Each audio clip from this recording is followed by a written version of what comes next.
I thought it was really funny just because, like, oh man, all of a sudden the weird world of like welcome to like the post internet blood sports internet meets Yeah. a kind of niche drama show. But oh, by the way, we're gonna bring this old head who's been doing this for 10 years. And then the Yeah. chat was like, "Who's this guy?" And then at the same time, everyone was making fun of him or like commenting. It's like, "Wow, it's weird to see him back on YouTube. He's only been off the air for what, 5 years at this point, Oh, 6 years." Millennial Woes? Yeah, Yeah, he was. I think he like never like fully logged off, but he certainly he like took. I think he did take like a year long or a few year long hiatus or whatever.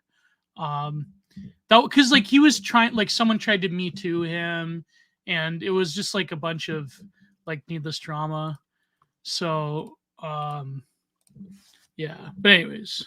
yeah. No, I just thought it was really funny, and I said, considering what that show is all about and what they track, it's only a matter of time before current drama hits the casino and strikes jackpot and everything Yeah, like like that. the E-Ray drama will start to bleed into Kino Casino. That'd be funny, eh? That'd be hilarious. Like,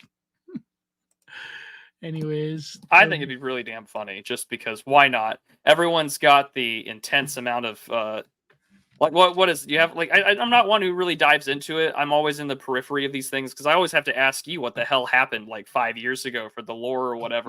But like for instance, like the what's it called, like the Gunt News Network and things like that, following all that drama, or like the Nick Rakita Law stuff, and it's just like, if I remember correctly, didn't he cover the Rittenhouse trial and had just like and Johnny Depp trial, he became very famous and popular. yeah, that is way so like that was what 2 years ago, 3 years ago, and he just like sped ran into lolcowdom as a lawyer. Yeah, because like he has a lot of problems with his marriage, and he like just I think he couldn't handle it or something like that, and he just decided to self disintegrate like most lawyers.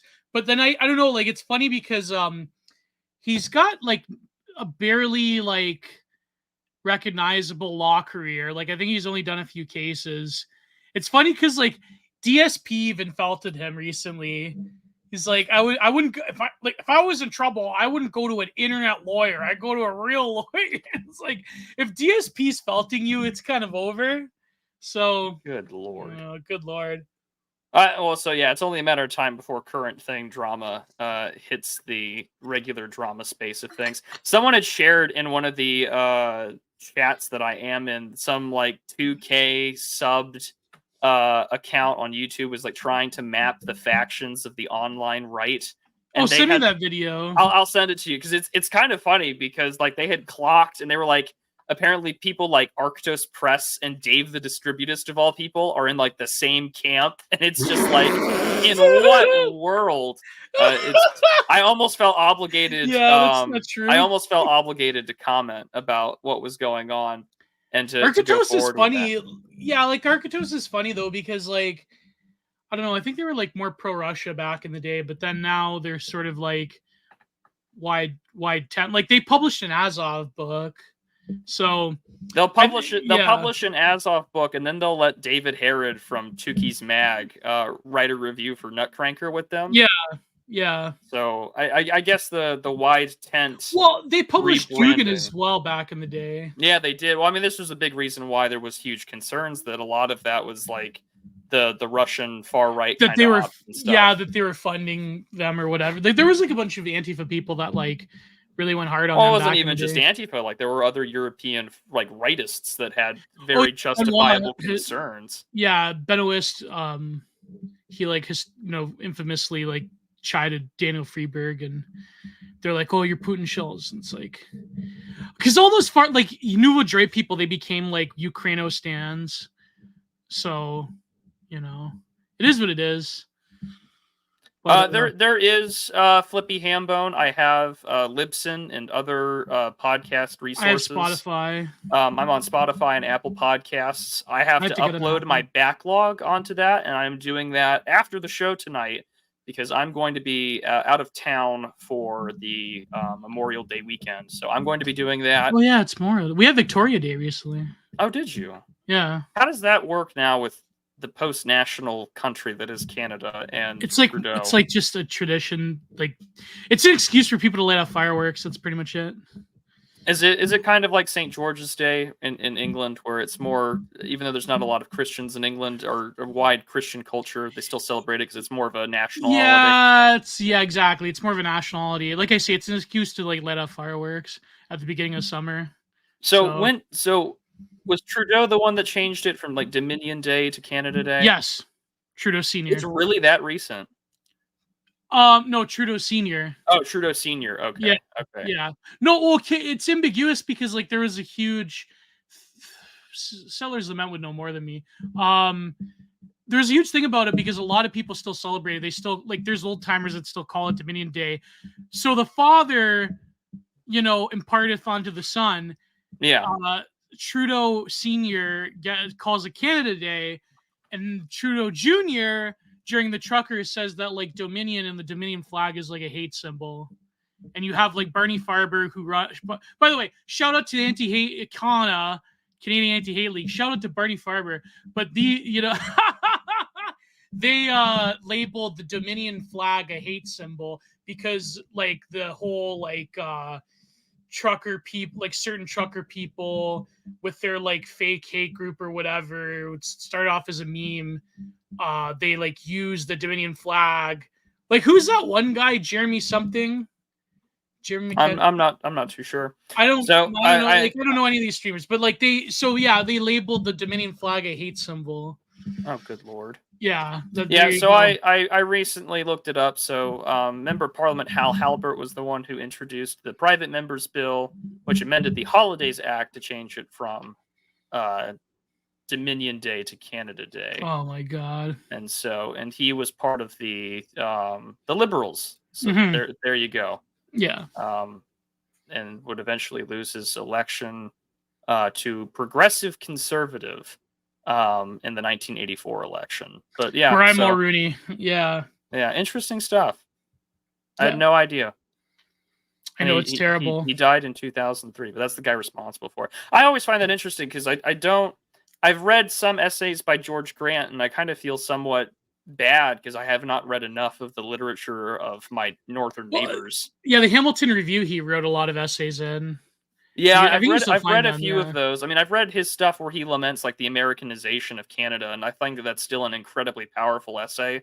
Because I mean, like the complaint that he raises, or at least his primary thesis about just sort of like the obsession of culture down below is something that you see quite often now with Europe and elsewhere is that there has been sort of this one, like a society of spectacle type deal about like American cultural exports, but also, the thing that I think Grant didn't hit on enough, especially because I don't think he didn't live to see it, was just like the totalizing aspect that culture is like the greatest, weapon export that the United States can put out. Yeah. At least in its satrapy states, not so much. It's more devastating than any like Patriot missile or JDAMs. Like, you know what I mean? Like, it's like literally the weapon, Yeah, it's the weapon of all weapons in that respect. And it is sort of like the civilization, Sid Meier's Civilization game where like you're going for like the cultural victory. And then, bam, it's like, well, all right, we're cultural victory achieved. There's an abortion clinic and a HRT store on every corner of every part of the world. Stats boost, yeah. Yeah, stats boost. Morgoth had a funny tweet about that stuff on his Telegram today. He had turned Benjamin Netanyahu into a Civilization 6 like faction character. And, I saw that on Twitter. Yeah, I saw that. It was really, really funny. And he's like, what was his attributes be? I think he had a special unit, right-wing shill, and things like that. My god, it was pretty good. I wonder what Morgoth's position on the. I know Millennial Woes. He's like, as anybody on the dissident right, not Jewish. So I think that's Morgoth's opinion too. But Speaking, I want because we could talk about distributors a little bit. We're going to talk about George Grant a little bit, but the distributors. You mentioned the distributors being in the same camp as Architos. Oh yeah, they had the that YouTuber put them in the same faction. Like it was getting me angry. I watched because I watched a bit. Yeah. because Twitch will do like the replay thing for a little bit, Yeah. and so I watched. I want to say 35, 40 minutes of 40 it on minutes my of way it, to work. I yeah. mean, I listened to it, and it was just atrocious. He had all the He millennial cadence and like all the little Well, it was the millennial cadence, but it was like a throwback to 2016, 2015. And it was just like, so it's just like lefty retard talking at him. It And was talking of at him course you're on pretty much. unfriendly territory because it's Twitch. Twitch is outside of the good old boys. I don't know of a lot of right wing or right wing adjacent people on that platform. There isn't any because they get banned. Well, they get banned. But I mean, like, you're either on YouTube or you go to an alternative, and you're like Go on to Rumble Rumble or Twitter or Cozy, or and it Kick. was just, and it, like that's what you got, right? So like, Twitch has always become a place for like whores occasionally, and that has its own problem. But also then the sort of like speedrunning video game community people, and like I Yeah, had no and relation leftoid with that streamers. world at all. Um, Yeah, like I mean, although it's sad to see like speedrunning get like trooned out, it's so depressing. yeah, there's people with millions of like viewers that I don't even know about. That like I have to watch a Turkey Tom video when drama arises. You know what I mean? Like I kind of have to rely on out in the same way I kind of rely on you for old head lore. I have to rely on someone to explain these things. I have to rely on a June or like Turkey Tom or like some other like sector drama channel. Literally that's it. Yeah, they're like basically a lot of the titty streamers, they like sleep with the devs on Twitch, and it's like this kind of. Are you saying it's Gamergate style of Yeah, sexual no, impropriety all the way 100%. down? Yeah. Ethics in gaming journalism. Yeah, ethics in Twitch streaming. Yeah, the ethics of Twitch streaming. Spoiler alert: there is none. Exactly. So it's like just a huge, Smokey or Kiwi tapes. Yeah. Actual joke is subhuman. He is, man. He looks so grimy, and he's got that bit where like, you know how millennials do the bit, right? Yeah. Just do the bit. Nothing matters more than the bit. We gotta get her on the show. She's actually pretty base. She's dating a frog, that one TikTok girl that did the bit video. Her name is Psychic something, I forget.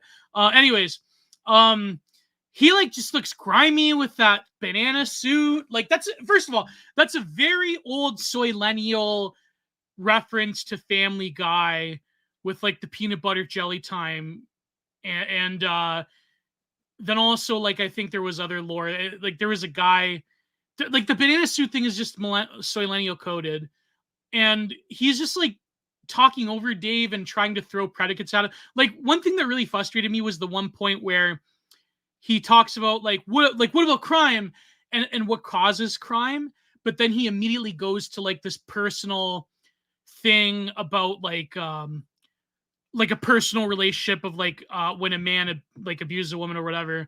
And it felt like almost arguing with a libertarian when they talk about the non-aggression principle, where they go immediately to like a personal anecdote rather than a macro causal relationship between.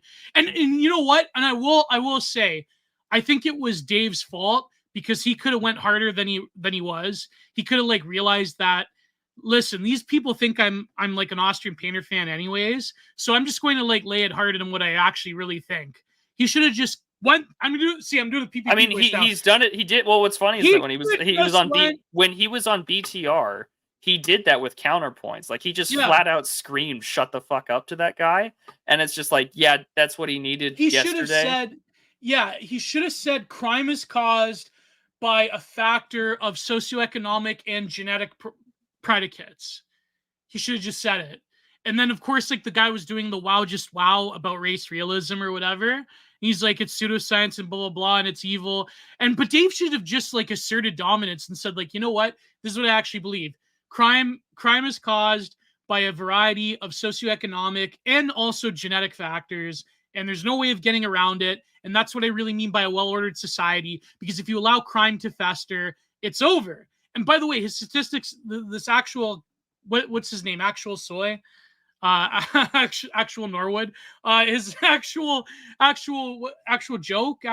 What's the guy's name? I don't know. Chat. I don't know who you're referring to. So the guy that he was debating. Oh, actual Jake. Actual Jake. Yeah. It wasn't an actual debate, by the way. So he was going on about he was going on about crime and about Christian white males are the highest rate of crime in America, and it's just and there was like points where he was like insulting him and saying like he talking about Dave's wife, and then Yeah, that went too subsequently fucking tweeting. far, and I'm glad that Dave left Well, after these that. people have no shame whatsoever, Well, right? of course they don't have any shame. That's why they're there. It's why they're I leftists. hate to say it. This is why. She's probably listening right now. This is why I will never, face reveal my GF because I'm not going to expose her to these people, right? No, as you really shouldn't. In the same way, yeah, I and wouldn't same with to your mine. GF, right? You're not going to yeah, of course. Like no, absolutely not. Like you just don't. The last thing you do, especially if you do show your face on an often thing right there, is like you're not going to do that, and you shouldn't be risking or exposing that. And I mean, that's not a judgment. That's not a judgment call on him. But I'm just saying for any other anon or face lord. Well, I think like Dave and his wife, they're both like employed at jobs that don't care about what they do, and like she does streams in public with him. So it's kind of different. Like you kind of expect. She plays Magic the Gathering, for God's sake. Like no, I know, but I'm just like it is. But then like personally going out of your way to attack her is like no, it's a step too far. And honestly, I would just well, I would say I do know that some of the our Marnite adjacent Twitter people have already done what they've done.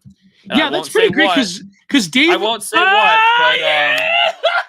but they did Swan that already. Marcus Rocket Grippy! Yes, he came in big! He came in big, didn't he?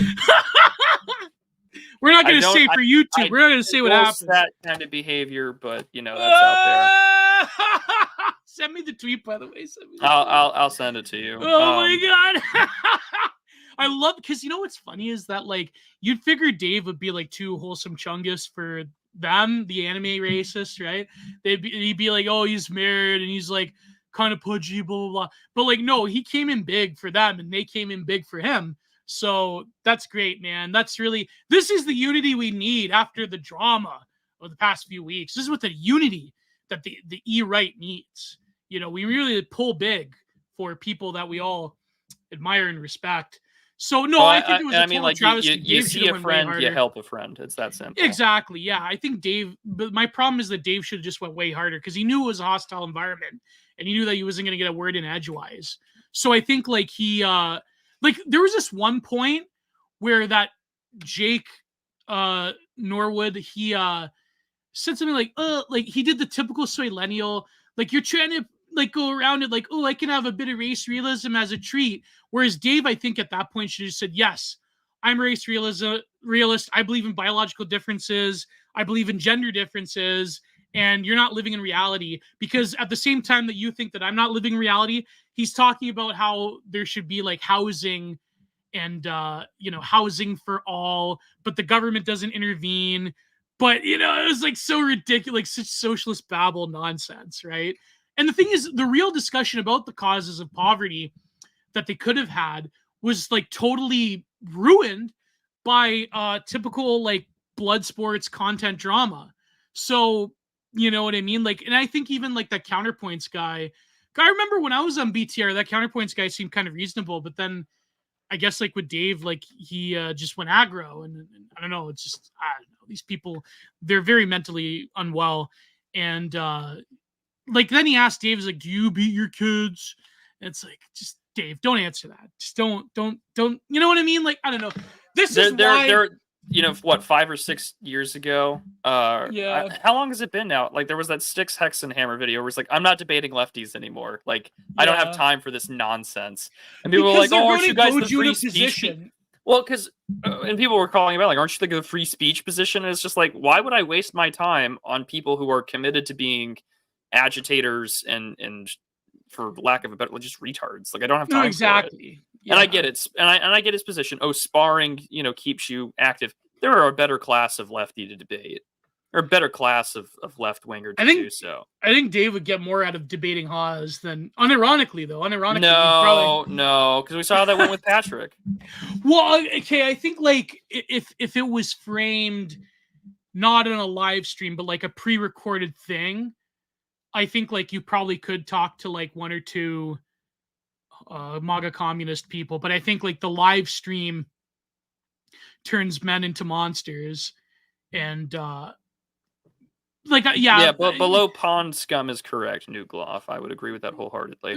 Well, the problem is that Haas would resort to debate bro nonsense, and I just hate that. That's why I will never debate anyone else, by the way, because I feel like Dave Lee's trying to like nuance it, and he's trying to tell him like, okay, like this is what I really believe. But when you do that, you know that you're going to be. They're trying to basically edge you into a position that sounds unoptical, right? And in the way that you cut that Gordian knot is either don't engage, or when you are fully aware of the fact that you're going into a hostile audience, just cut through it by saying, you know what? I am a race realist. And what's wrong with that? You're crazy if you don't believe in human evolution, right? And they were trying to talk about evolution, and apparently this guy, and you could tell the soilenial seething at Christianity, particularly Catholicism, because all these guys, like, you know, their aunt forced them to go to church when they were a little kid, and I hated it. And it's like you could tell, you know, when people have that energy to them, the ex-Catholic, yeah, you know the type, right? So he was like dripping with this, and it was like this hilarious, like, and then like he's trying to frame it as like doing the whole like guffaw, cutting snark, like treating him like. Well, that's why I said it was like something from 5 years ago and things like that. Well, it's but like also, something from 10 years ago. He's talking like Jon Stewart. Yeah. And also like someone would say, well, like why bother? Like he's just like I presume that the tree surgeon's calling the Jake guy a sideshow, and I would agree with wholeheartedly. He's a sideshow. Yeah. There's way more. There's even serious bread tubers that are probably worth talking to that aren't him. So. Well, that's up for him to decide on that issue. I'm not for it. And I think my position is that I will debate friends in an organized or a polite manner when it comes to ideas. But the thing is that they're friends. And like, there are plenty of friends I have that I disagree with, but it's the end of the day. Like, I'd rather have that discussion than that minstrel show. Well, like being on a debate panel for 2 years, it basically just does come down to a minstrel show. It comes down to and that's why I'm so adamantly against it, is just because that's exactly what it becomes. You know what's funny? Because Dave couldn't figure out when he talked to this guy before. I think it was on BTR when I left that they interact with each other. Because he's like, oh, it was on Dylan Burns and you got kicked out because you were boring and nobody liked you. It's like, you know, when people do that, like, we hate you, nobody likes you. I'm not referring to anyone in particular who does that voice. No, you sounded a lot like Chris Kattan when you did that. Oh, yeah? Yeah. Yeah.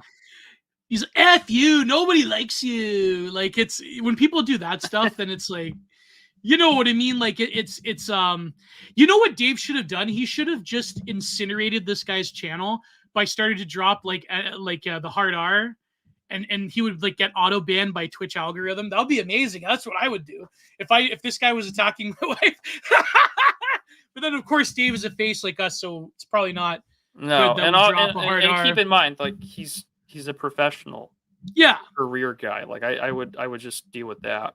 Did he get away with dropping the hard F or no? I don't know, but he said some things throughout the years that make me laugh. Like my favorite stream is when he's talking about like the 4 horsemen of the internet, or like the political apocalypse, like the fake, gay, cringe, and retarded from Nicholas Oldo. Yeah, and then he said the line of like, "I'm not calling out the Jews. I'm just saying they're cringe." And that's my favorite, quote. That's ever like Dave out of context is that perfectly. But yeah, some people will say, and I have a lot of.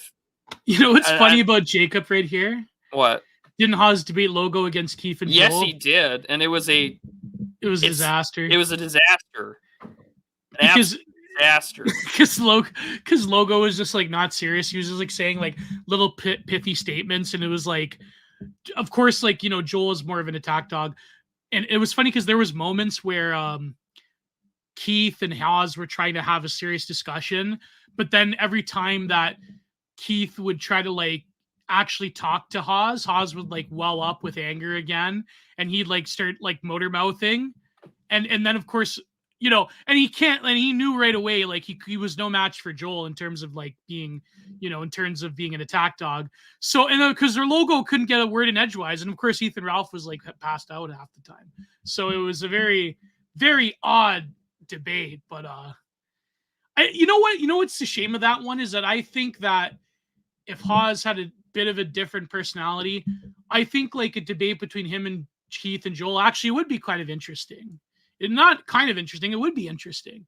But I think like the problem was that when you're invested, when people actually give you money, and here's the thing, okay, I'm not counter-signaling anybody that gets money because we get money from the chat, right? And I don't see any super chats, by the way, folks, unless they're on Entropy. But by the way, the Entropy didn't contact me. I mean, I should like just go to their Discord. You should go. Well, it takes a while for the email to get back, but like you should just go to the Discord. That's why I linked it to you first. Yeah. But no, I think like I'm not chatting anybody that debates money. I'm especially not chatting anybody, by the way, who gets a book deal. I technically have a book deal, right? Right, Prude? Anyways, so you do have a book deal, and I unfortunately have a a voiceover deal. No, but I'm not criticizing anybody that gets a book deal. You know what I mean? No. I'm not criticizing anybody that makes money online, but I think like when your audience expects a certain form of engagement, I think that can become very dangerous. And I'm not like singling out Haas because Lord knows there's probably a million streamers that do this. But like when you're doing the whole like your income is dependent on being this particular form of debate, bro, I think like a serious conversation gets lost and those ideas get lost along the way because then you have to fuel that character. There were moments where Haas was actually having a serious discussion with Keith and Joel. I'm not going to say Logo because Logo was like, he was just doing this pithy little, you know, when he gets mad, he like shuts down. I've seen this firsthand, by the way. You know, there was moments where they were getting serious, but I think like the problem is then Haas like realized, oh shit, I'm dealing with right wingers. Oh, I have to be a debate bro now. So it was very like, you know what I mean? Like, I don't know, maybe I'm sympathetic with Haas because I think Haas, he could probably be, you know, this is what Jacob is saying. Yeah, you can caricature yourself. But I mean, this doesn't apply to just debate bros. I mean, this is going to be, I think the thing that leads to quote unquote burnout the most is, do you play up a bit or do you Flanderize yourself? I mean, this comes in part once an environment becomes commoditized. And I do think that nothing matters more than the bit. Nothing matters more than the bit. Nothing matters more than the clicks. Nothing matters more. I know that nobody gets it at this point, but that's part of the bit, right? Well, eventually you just turn it, you Flanderize yourself. I mean, that's what inevitably happens. And especially once you enter an environment that is heavily commoditized and that this either A, becomes your livelihood, or B, you put more personal stake into this than you do, say, your actual career, your position. Or you take things too seriously, yeah. Or you take it too seriously, right? Like that happens a lot. Well, people have accused you of taking things too seriously. Well, I think I try. One of the pieces of advice I've been given in my like real life, both spiritually and otherwise, has been this notion to be watchful, and to slow down, because, and this is maybe I'll get personal here in a little bit, and then we'll transition to the actual topic that we have. Is that, you know, I've known, for instance, in my life that like all my health issues were going to happen eventually. So I was like growing up with this like ticking time bomb about what to do with my life. And so I kind of like sped ran, you know, doing all sorts of stupid shit when I was younger, whether that be drinking excessively or just sleeping around and trying to date and see maybe I'll put a ring on one of these things. That way I'm not totally alone when the inevitable happens. And of course that didn't happen. Oh God, what a terrible reason. Well, it was a terrible reason. It was a terrible reason. And I'm very glad that everything happened. Sorry, I shouldn't criticize you. No, that's okay. Man. That's okay. I'm okay with criticism. Like, I just wish that if you want to criticize me, just DM me or whatever. I'd appreciate it. Yeah. It's just like, the same way, it's also this thing about, well, you recognize that would be a no, but I do. You do in hindsight, because hindsight's always 20/20. But like, I thank God every day that like it was just myself and my family and trying to make sense of all these. But it's understandable, though. I mean, that you had that mindset at the time because you generally thought that you were going to die soon. Well, not that I was going to die, but that my life was going to just take a serious dip in quality. Which, I mean, it did. But I thank God every day that it did. And in that I've been time there, frame, man. But now, you know, it'll be 3 years since the transplant this June, and like a lot of the advice I've been given by my priest and by friends is like, slow down. Like you're good. You don't have to, I mean, like there is still another ticking time bomb, mentally speaking, because like you're gonna have to like do this again. But also like, hey, you could die at any day, and you need to just slow down and appreciate what you've got going for you and what you have in front of you. And I think that that's an important thing to consider that I've never really taken into consideration now.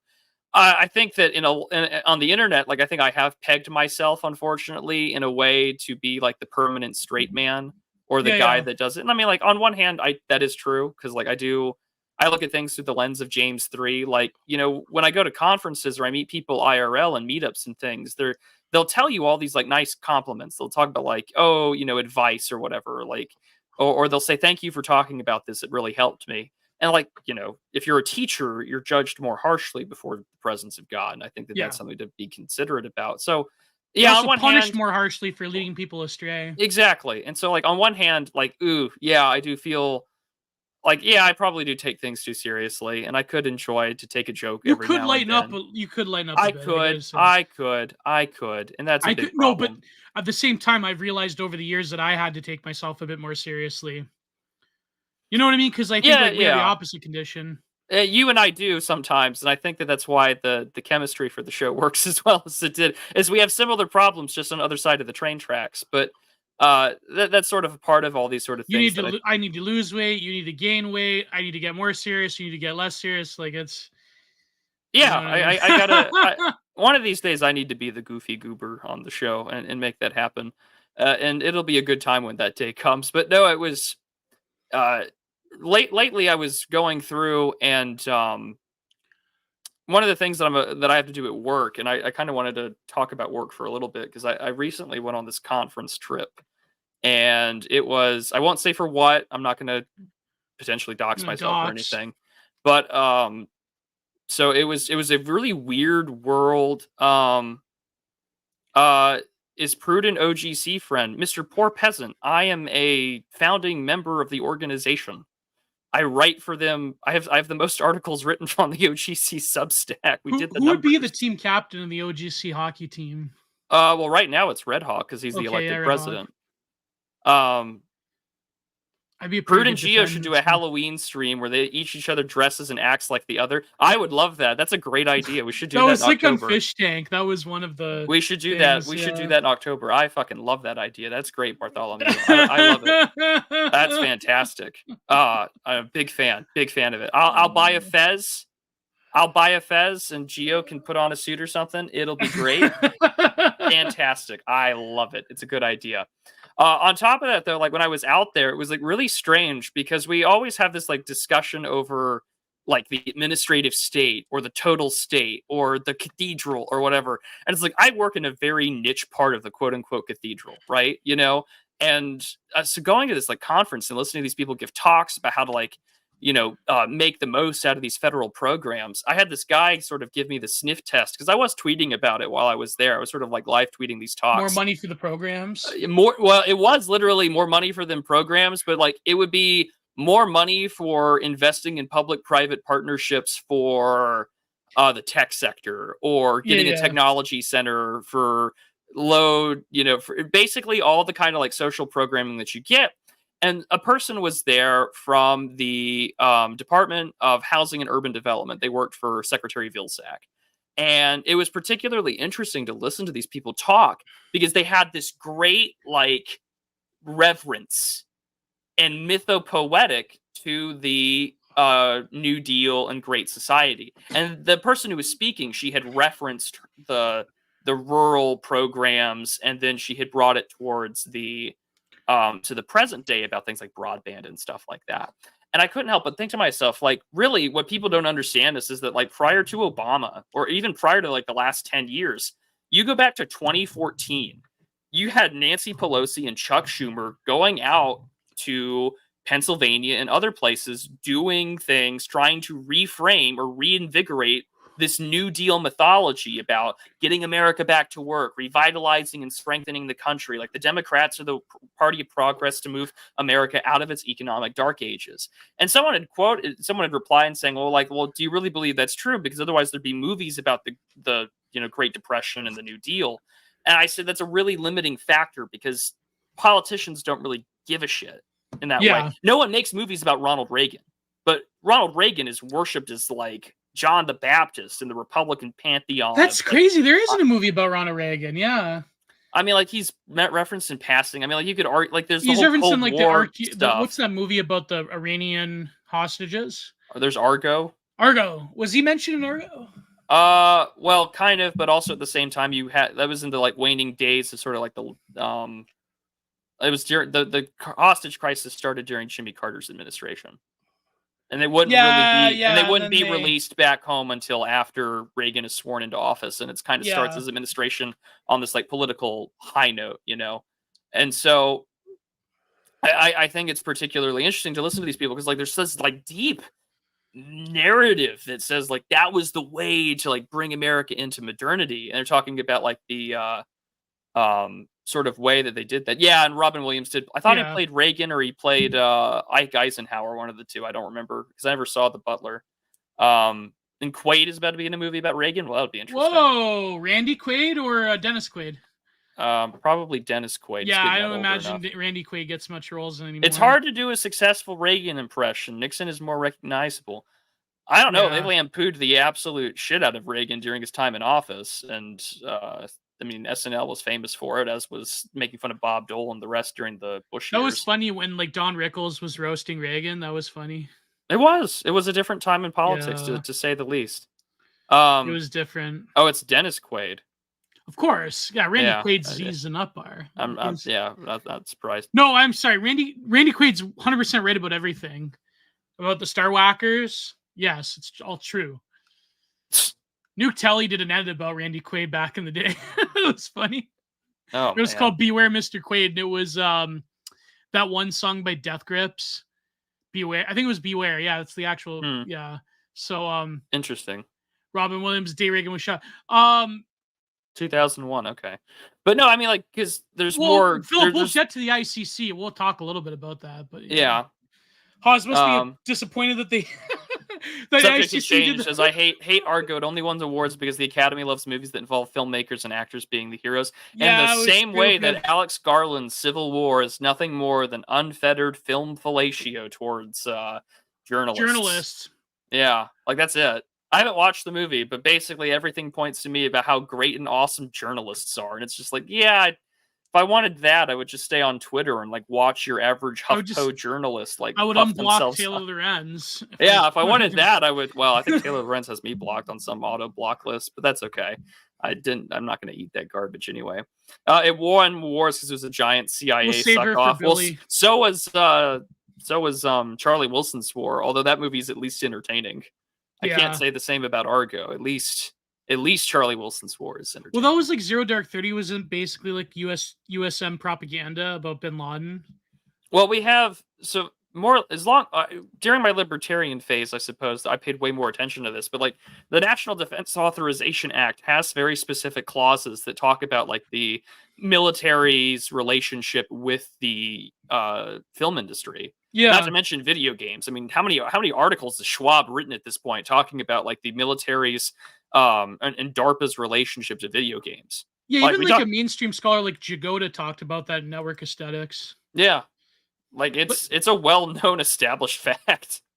But yeah, and I guess the same thing with the Fallout show. The military-industrial complex is evil, but the Hollywood types are heroes. Yeah. Well, same with Call of Duty, that where like the Muslims are good, but the Russians are bad. And like the CIA is good, but like Mossad is good, the CIA is good, but the Kremlin is bad. Well, they also did that with yeah, I'm sure Mossad. Well, actually, no, that is pretty accurate though. Mossad being in bed with the Muslims, but like whatever they did it. It's total like global homo version of geopolitics and Call of Duty.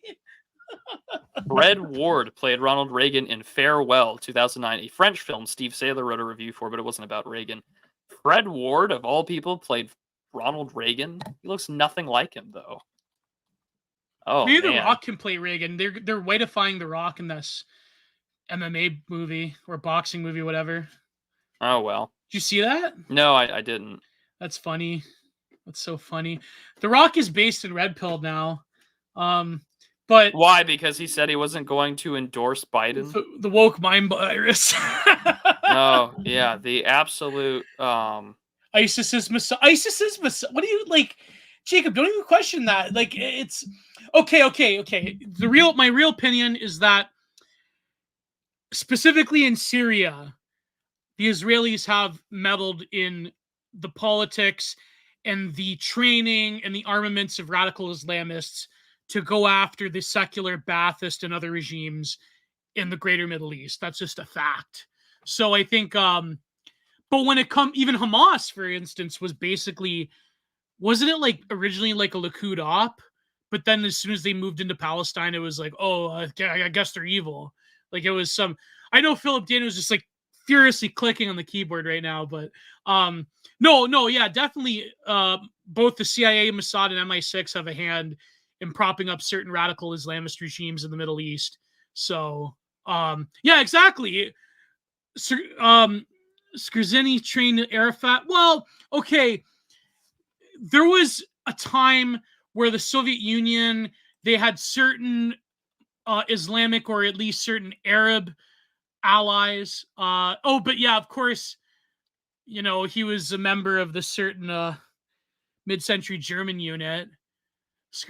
Oh, come on, Philip Daniel. Don't tell me the PLO that they were the real. That's like neocon not Richard Spencer. Oh, what's the guy's name? Robert Spencer. That's like Ezra Levant, Robert Spencer, like counter jihad, like the Islamists. They're all Austrian Paintermans. Okay, yes, Arafat was trained by Skorzeny. Okay, I will admit that's true. But he also did work with the Israelis.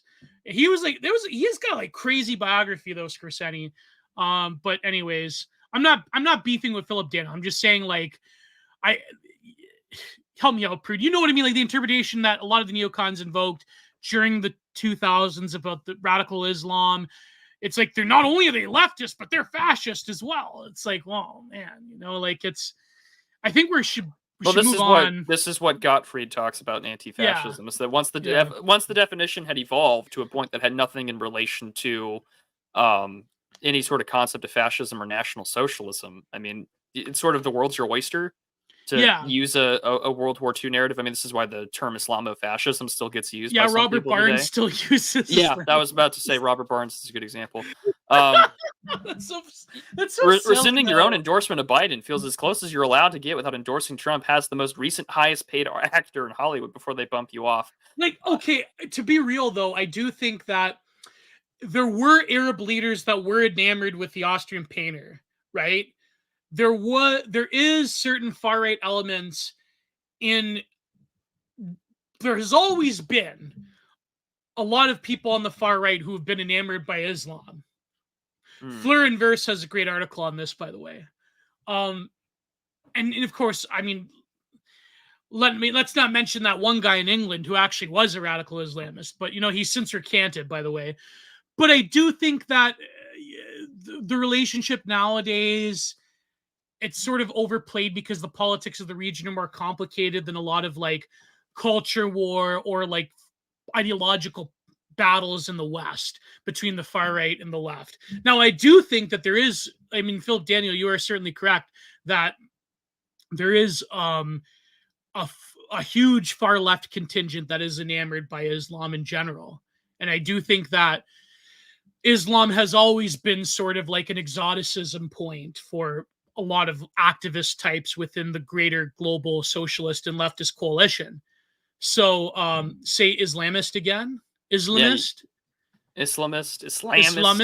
Yeah, Islamist. I like how you say that. How you say Islamist? It. Sound very Islamists. These damn radical Islamists. These tourists. Yeah, these tourists.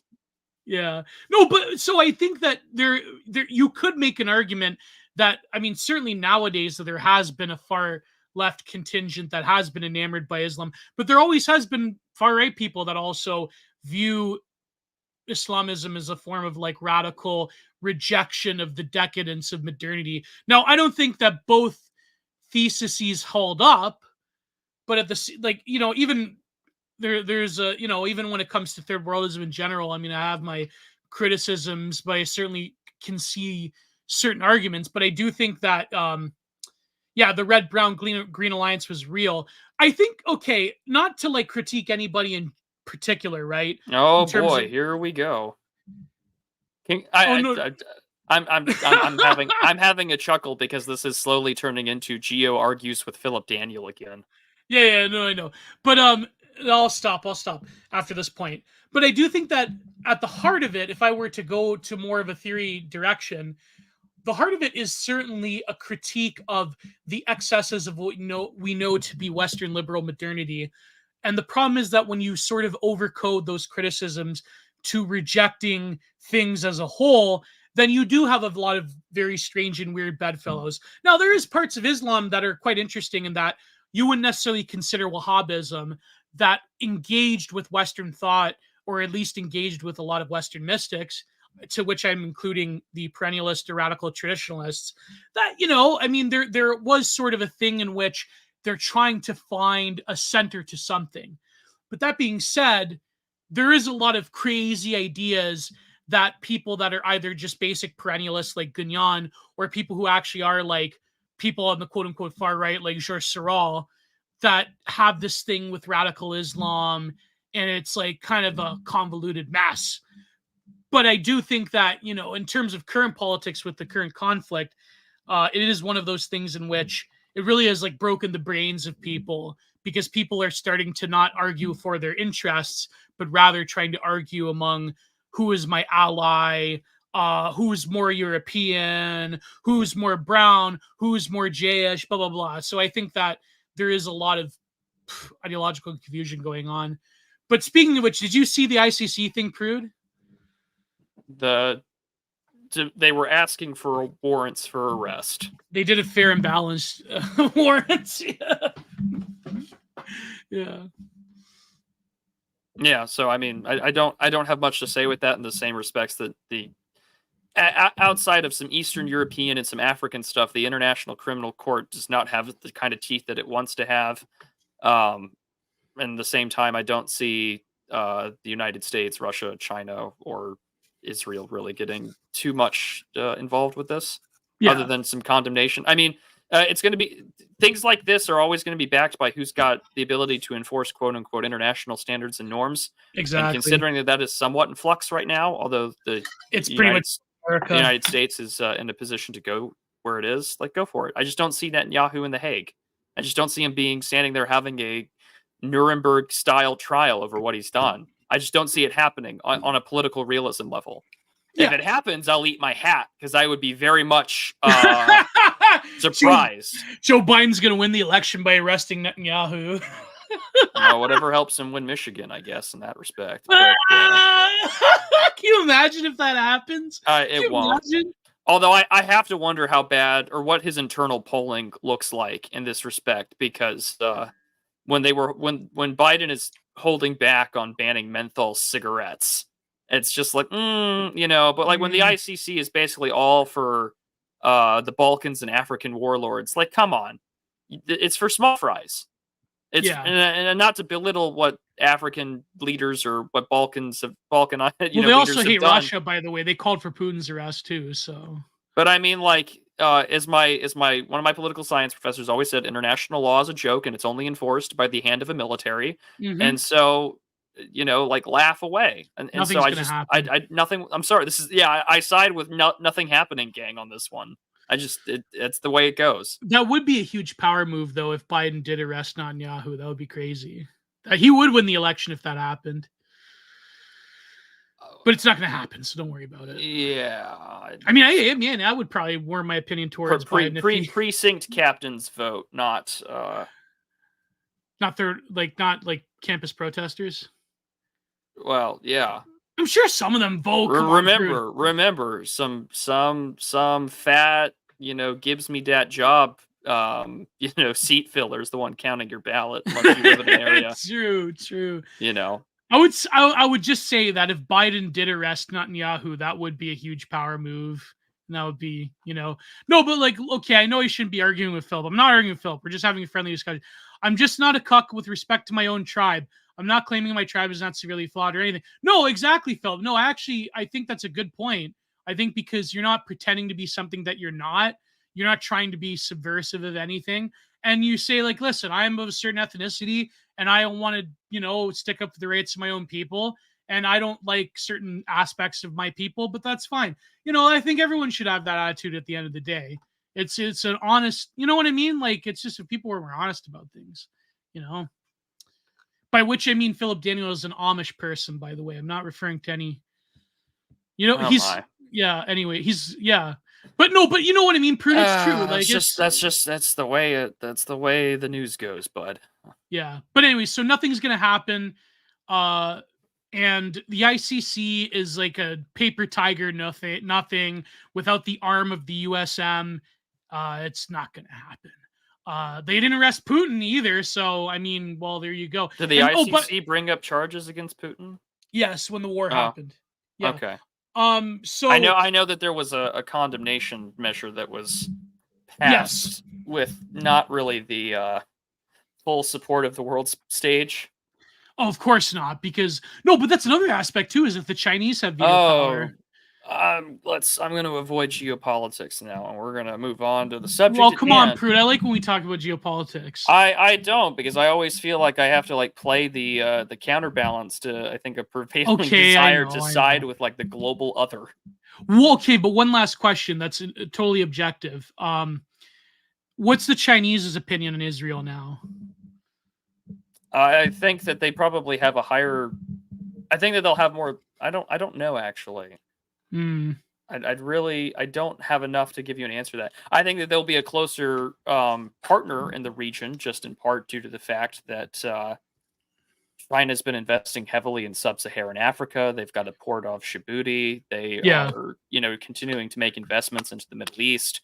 They have close ties to the Arab and Islamic world writ large. I think that the future of relations between Israel and China will continue to probably improve, but also intellectual property theft. The two largest IP theft for state secrets of the United States are China and then Israel. So I think that that'll be an interesting way to see how that goes. But I'm not a fan of the Chinese to begin with. Me neither. So, yeah. No, but do you think the Chinese relationship with Israel will probably will it fragment because if America loses its slip on the region, or will they have to deal with the Israelis? I would have to, I don't know enough to give you an answer, and I would rather I would rather do some research than just talk out of my ass. Well, I think Semyagog would probably knows something about that. It's 8:51 a.m. Well, thank you, Cliff, on being on there on the other side of the world. Imagine doing diplomacy without forcing your business partners into total Weimar shit. So it is a novel concept. So good. It is novel, but also like Tel Aviv has some of the highest percentages per capita of. Yeah, that's really right. That's really great. We live in a world where like the Chi-Coms can do like global capitalism better than America. Not really. Time will only tell. But I mean, that's what Logo thinks. America has shot itself in the foot of 40 years of deindustrializing to a point where you're relying on global international supply chains for vital aspects of your defense. It's not like, okay, unlike Haas and Logo and like that faction, right?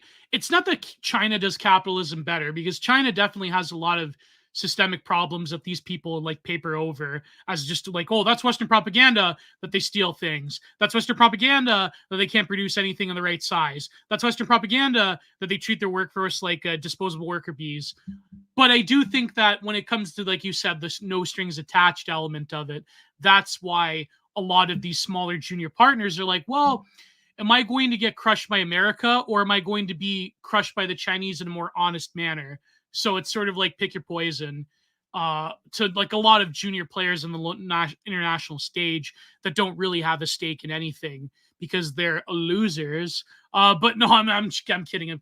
There's a lot of great civilizations that are unfortunately in the position of being junior players forever, right? So it's just that's the Mershimerian reality of international politics. There's always going to be junior partners to a regional superpower, and to say otherwise is a fantasy, and people need to live in reality, because that's just the way things work. So I mean, Israel's top export partner is China, but its top import partner for market share and trade is the United States.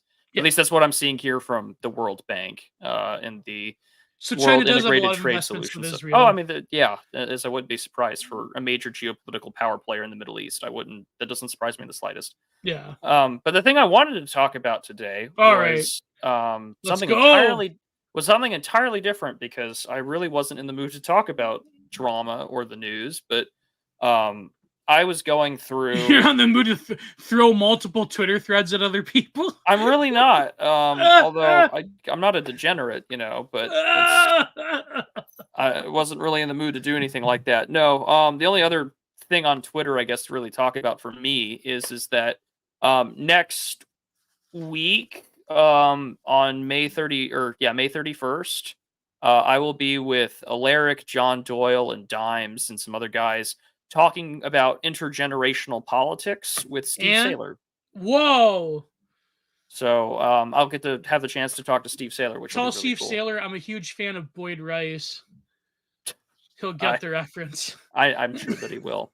So that's happening. But no, the thing that I wanted to talk about today is that yesterday I had a meeting with a historical society for work. I do a lot of talking to local government and groups like that and conservation people. And one of the things, and I had some time because this meeting they asked for me because they wanted to talk about grant stuff and things like that. And I was going through some of their archives and records and things that they had preserved, and I had came across a random collection of poetry, and this was published in the 1930s. Whoa. And I had never heard of this person at all until I had looked them up. They had a Wikipedia page. They had copies of their work that were out of print and cost hundreds of dollars. And I had asked them. I said, like, how come I've never heard of this person? And they had told me that, well, everyone in every town or municipality or state or region had kind of like a local poet. Oh yeah. And this is something that even Charles Haywood was talking about one of his book reviews about a poet that was famous from where he is from, which I think is Illinois or something like that. And I always thought it was interesting because when I was in high school, I had written, because I had done speech and debate in high school and college, and it helped pay for my university education. But I had talked about how there's been this like precipitous decline in poetry and art in American education. And it still is the case today. It's even worse because I don't think poetry really gets covered much at all. And I have friends who are public school teachers, and they're just like, really, most English classes are trying to get people actually literate, which is depressing as all hell. I mean, we do live in a post-literate society, to say the least, at least here in America. And there was this article that I found coming across this that was about poetry and things like that. And it was from the Hudson Review in 2003. You can find this on JSTOR if you want and read it for free. It's called Disappearing Ink, Poetry at the End of Print Culture. And this all kind of came together because in the midst of the Lomez docs and everything like that, you had put out a thread about it, Gio, and you had gotten quote tweeted by someone who follows the both of us, and he had said, a lot of people love to like cite Marshall McLuhan as like the go-to guy saying that print is dead in the age of television and the digital world. But they always go after book publishers. Always go after book publishers. We've had other book publishing friends who have been doxxed. Other than Lomez, we've had people that have been attacked by the same article writer. They've gone after IM 1776.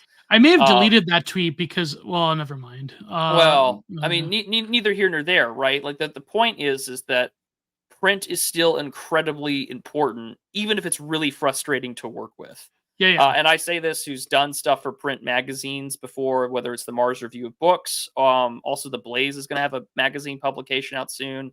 And that took a few months to finally get edits back and some paperwork signed. So I'll be in that. I'll let you guys know when that comes out. And so it's frustrating to work with if you're like a, I guess, freelance writer or whatever. But I think that why is the perennial discussion about art or art right or whatever? Like there was, people talking about young adult fiction a while ago. There were people talking about, the passage, allowing these books or whatever to get published, or our friend Marty Phillips working with Antelope Hill and stuff like that. Why is that discussion so perennial on these scenes? And I think one is that I think it kind of hits this intersection of all these other sort of theses about things. Is that like the traditional sort of like progressive culture of like the 1920s, 30s, 10s, and even the late 19th century. I think that there's a really big, strong ancestral seed of today's sort of right that is planted in that. at least for like I guess the online writer, the e-writer, whatever. Like that's Well, there definitely was an there. older traditions of movement literature in various right-wing groups all the time. Well, yeah, and So I mean, yeah. even the I am 1776 people are kind of pulling a line out of the Italian futurists. They're Hmm. doing the whole futurism article stuff there. They want this sort of like atavistic, artistic, revolutionary, like the vitalistic life is in the struggle type deal. And I mean, sure, you can study some poets today. Like I mean, even writers like Sylvia Plath had said that like that's the connection or the way to embrace your soul. Robinson Um, Jeffers, especially in terms of Robinson right-wing Jeffers. politics. Yeah. Um, and also I was partially wanted to talk about poetry because like my brother just graduated college and I saw that he had Well, a copy of Jack Kerouac's On the Road, which I love Jack Kerouac, and it's kind of a weird thing to say. Is this like mm. I guess people throw the trad label at me, but like I appreciate that work. I liked that. As much as I hate Allen Ginsberg, I think that there is some literary merit to his work. Not Howl, but other poems he's written. Even Howell was all right. I Um, liked Howell. but I mean, I think that it goes down the shitter really fast once you start doing that weird. Because I mean that is sort of Oh the yeah, the beat. proto. Yeah, It's yeah, it's the proto slam poetry, which is just turned into like weird ethno narcissism. Like you yeah. will hear a black woman talk and yell at you for an And hour, of and that's course, somehow high art. Allen Ginsberg. Yes, and the whole Yeah. disastrous consequences of To quote, to obscenity. quote Ethan Oliver Ralph. But what about the chop? No, I can't say it. I can't say it. You know what If I'm gonna say. Kerouac was a McCarthyite, even better. Yeah. Even better. He was basically a fascist in a lot of ways. In a lot of ways, that is true. But no, let me go share screen and we'll read this article for a little bit. We won't read the whole thing, but I do want to get into it for that respect. But yeah, and even Dana Gioia or Gioia, I don't know how to pronounce that last name. Sorry, Dana, but this article is written 21 years ago. She even quotes McLuhan at the top. Since all media are fragments of ourselves and extended into the public domain, the action upon us on any one medium tends to bring other senses into new relation. And so she's going to talk about disappearing ink, the poetry at the end of print culture. Because the guy who quote tweeted you, I really did agree with, because they always go after publishers. Because Yeah. the written word, these live streams are ephemeral. They do disappear from our public conscience very quickly. Oh, yeah. And there are things that I probably said 4 or 5 episodes ago that I would be like, like it's kind of cringe, bro. Yeah, same things I said years ago. Yeah. Or things that I said, 3 years ago on tweets. Like sometimes, like and I kind of get annoyed, like paranoid about it. When someone likes a tweet I said like 3 years ago or Yeah, I something. delete those tweets. And I'm like, I have time to block that guy and delete that tweet. But like, why do you block? I mean, I don't know if they. I'm trigger happy. I don't take risks. I shoot first and I ask questions later. Well, I at least delete the tweets that I find cringe. But then there are tweets I made years ago that I did find compelling. Yeah. Gio should get a black woman is speaking shirt with the hibiscus print. Oh my god! Someone said that there should be a forgotten Gio account, that like some of Gio's best tweets are like deleted. So I do want a forgotten Gio account. I need that shirt. A black woman is speaking. That'd be crazy. I'd be like, I'd walk in public around like that. Absolutely essential. Yeah, we need to get Gio. Get more jacked. We need to get Gio a black woman is speaking T-shirt. Yeah, by next year I'll wear it, and I won't have to worry about going in public with it. So, but anyways, so to carry on, we are currently living in the midst of a massive cultural revolution. For the first time since the development of movable type in the late 15th century, print has lost its primacy in communication. The proliferation of electronic technology has gone far beyond providing new means for communication, storage, and retrieval of information. The new media have gradually changed not only the way we perceive language and ideas, but also the world and ourselves. The shift in the modes of communication has had an extraordinary impact on every aspect of contemporary life, but literature, an imaginative enterprise created entirely from words, has been profoundly affected in ways we are still in the process of comprehending. How does one describe this cultural change? A few gross statistics may help characterize the general environment. According to one recent study, the average American now spends about 24 minutes a day reading, not just books, but anything: newspapers, magazines, diet tips, and TV guide. This small investment of time compares with over 4 hours of daily television and now over 3 hours of radio. Less than half of American households now read daily newspapers, and many of the newspapers they do follow, such as USA Today, increasingly model their short attention span formats after television. Now, keep Well, in I mind highly this. doubt those statistics now, though. Well, yeah, because I mean, this article There, is 21 years old. there's I mean, probably some there's probably some younger people. They've probably read a total of 24 minutes over a year, not a day. Like, you know what I mean? There's some like people in this world, not just younger people, that probably only read like 24 minutes in a year rather than a day. So, yeah. yeah, absolutely. But I think it is an important thing to consider that this was sort of like the Yeah. thought process back then. Well, because we like everyone loves gooning with like audiovisual content. Reading is sort of like an afterthought now, unfortunately. Which is really unfortunate because I think the fact that nobody fucking reads anymore is a big reason why, like, the as Louis Cassay says, the skibbity brain rot is so important. I mean, not just in our but also the discourse stuff in there too. Like, a public official will say X, but then like 3 sentences later they clarify it, and then it becomes a shit show because everyone focuses on the first sentence of the paragraph. Yeah. And the same way that even like Elon Musk's Twitter, when he bought it out, when you post a headline or whatever, or an article to the news, it barely gives you anything to really react to in that respect. Like, he tried to change it so you would actually read the article, not so much. I mean, people still quote tweet it or do the headline, they'll screenshot it and then they'll get into it. Yeah.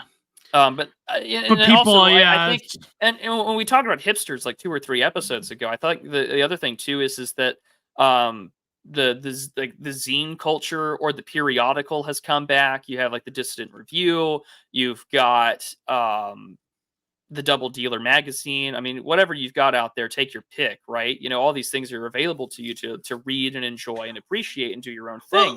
Well, like in like leftist spaces, like the zines are still.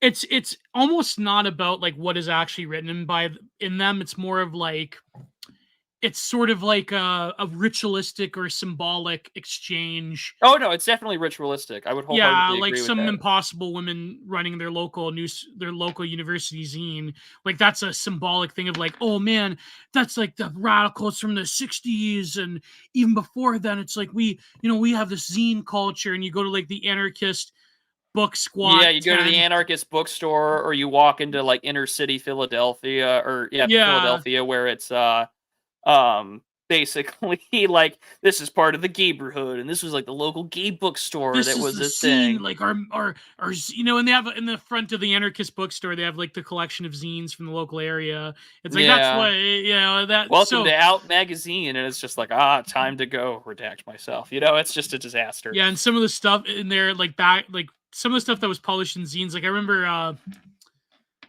I know you don't.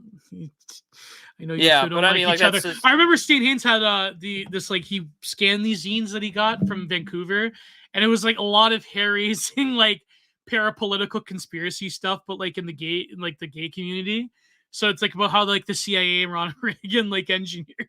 Well, I mean, you also had that with politics too. I mean, like you had the Free Press or Willis Carto, like that. Like your alternative escape, like your disintermediation, was magazines, periodicals, and journals. Yeah, and I think that still exists for a certain subset of people today who are. No, it's it's also been tangibly brought on to the fact that nothing is, you don't own anything actually. I mean, someone put out I don't know if this is confirmed or not, but someone posted a screenshot where they were asking, hey, can I transfer my Steam games when I die in my will? And like the Steam support said, no, you can't do it because you only own the you only own the account, and you can't pass it or transfer it, so you don't own your games. And even now, right? You have oh gosh, what's his name?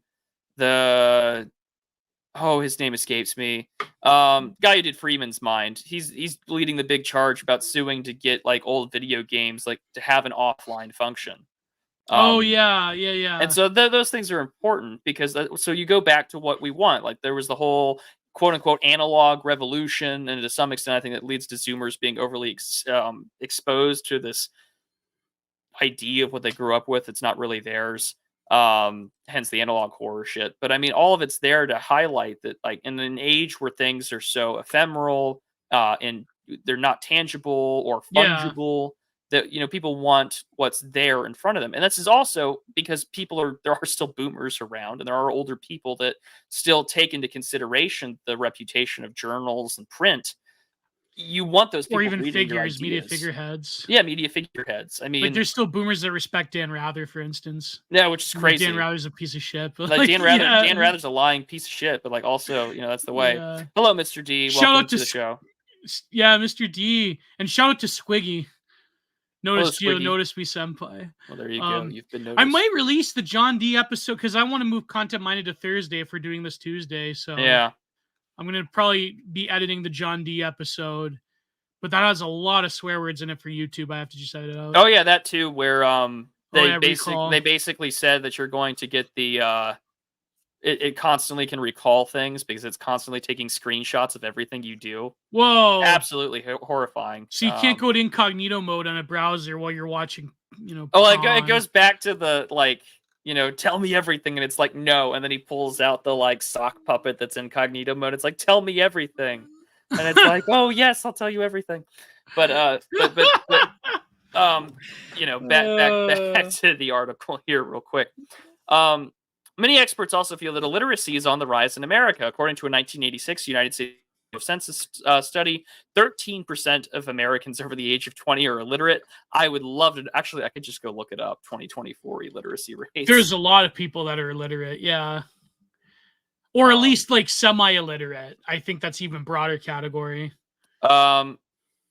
Yeah, so according to the National Literacy Institute, 21% of American adults will be illiterate in 2024, with 54% of adults having literacy below a 6th grade education level, Whoa! 20% below a 5th grade. This translates to about 43 million adults, or 1 in 5 American adults, with low literacy skills. There's a lot of biomass in this world. Well, yeah, absolutely insane. I met a man who couldn't read anything, not a word, last week. He was white, funny enough. Well, still, oh man, is absolutely. what are you doing? It's absolutely insane. No, I think, like, it's not even okay. The education system is one thing, but then there's something else. It's almost like a spiritual force that really, you know what I mean, like, prevents people. Yeah, base peasant illiteracy. Yeah, but I think, like, semi-illiteracy is probably even more just civilizationally destructive. Because, like, if you can read enough, it's not like the peasant that is illiterate but yet serves a vital function in a civilization. It's like, this is something entirely different. This is, yeah. Get Zoolander on it. But for many years, intellectuals and academics have observed these trends with a mixture of disappointment and detachment. While lamenting the sorry state of literacy among the public, they remain confident in the power of print culture among educated Americans. That confidence now seems misplaced. Books, magazines, and newspapers are not disappearing, but their position in the culture has changed significantly over the past few decades, even among the educated. We are now seeing the first generation of young intellectuals who are not willing to immerse themselves in the world of books. They are not against reading, but they see it as only one of the many options for information.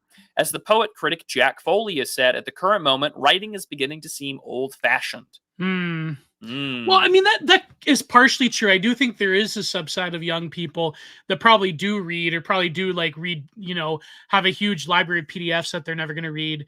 But I do think that audiovisual streaming and so forth, like, that really has not fully replaced literacy, but at least it becomes a supplicant for a form of cultural literacy, where they're, like, watching video essayists about, I don't know, like, whatever. Oh, the video essayist phenomenon. who tells you why you can't enjoy Frasier anymore because it's all white. Yeah, well, there's upper history channels middle as well, class. but, like, yeah, like, or yeah, you can't enjoy Frasier because it's fascist for some reason.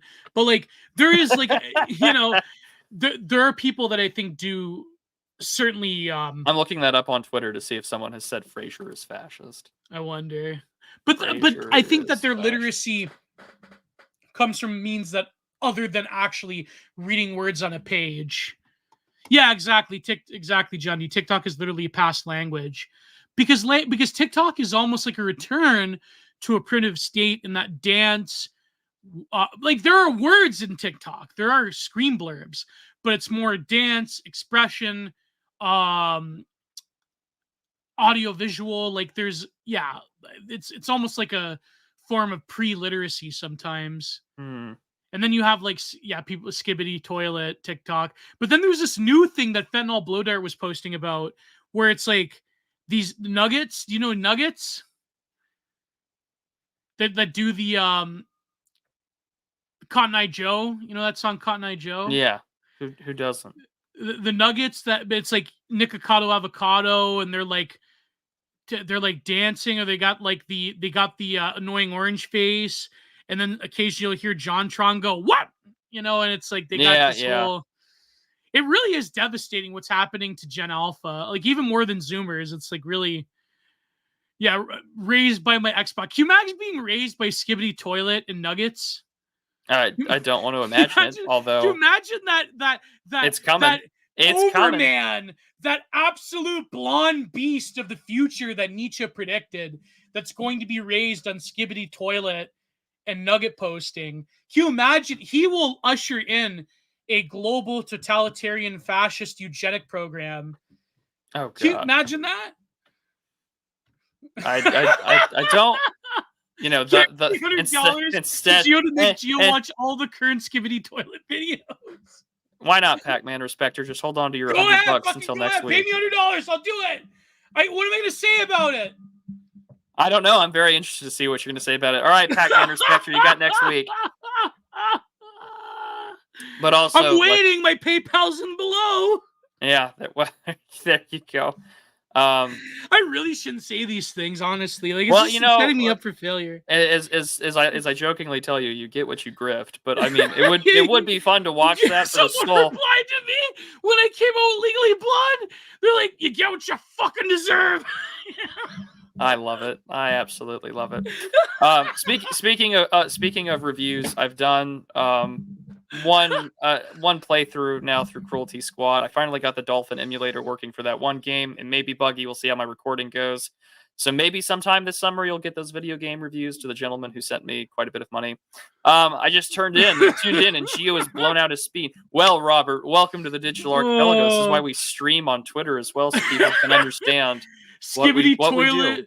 Train Kids plus Germany decriminalizing pizza plus equals Weimar. No, can you imagine Weimar Plus, a subscription service of degeneracy brought to you by, a mind chud of Gen Alpha being raised on Skibbity Toilet, Nuggets, and Cotton Eye Joe, and Chuddies. Can you imagine that? He would be a blonde beast. He would be the man of history. Would he? Good God. What he would, yeah. Instead of thus spake Zarathustra, it's thus spake Skibbity. I would just kill myself. That was like that one tweet about that like 9-year-old, or he was like 8 years old, that farm kid talking about machinery, talking about the wheat thresher at one of those farmer trade shows. That one tweet, I remember, it goes, Gen Alpha's turning exactly as I predicted. 10% will be autistic stallions that will maintain civilization, while 90 to 80% will be total biotrash. Will be useless biotrash. Oh no! Being raised in the digital archipelago. Oh God, that's terrifying. And you wonder why I take shit seriously sometimes. But no. Eternal darkness. Mr. D said eternal darkness. Eternal darkness is right. There was that one tweet that went viral with the Nugget posting. He's like, "I'm a child linguist, and if you raise your kids in this, they're totally going to it's totally going to screw up their auto-linguistic development." Oh Lord have mercy. It'll cost you $100 there, Squiggy. $100. Just letting you know now. How many episodes of Skibbity Toilet are there? It's got to be more than $100.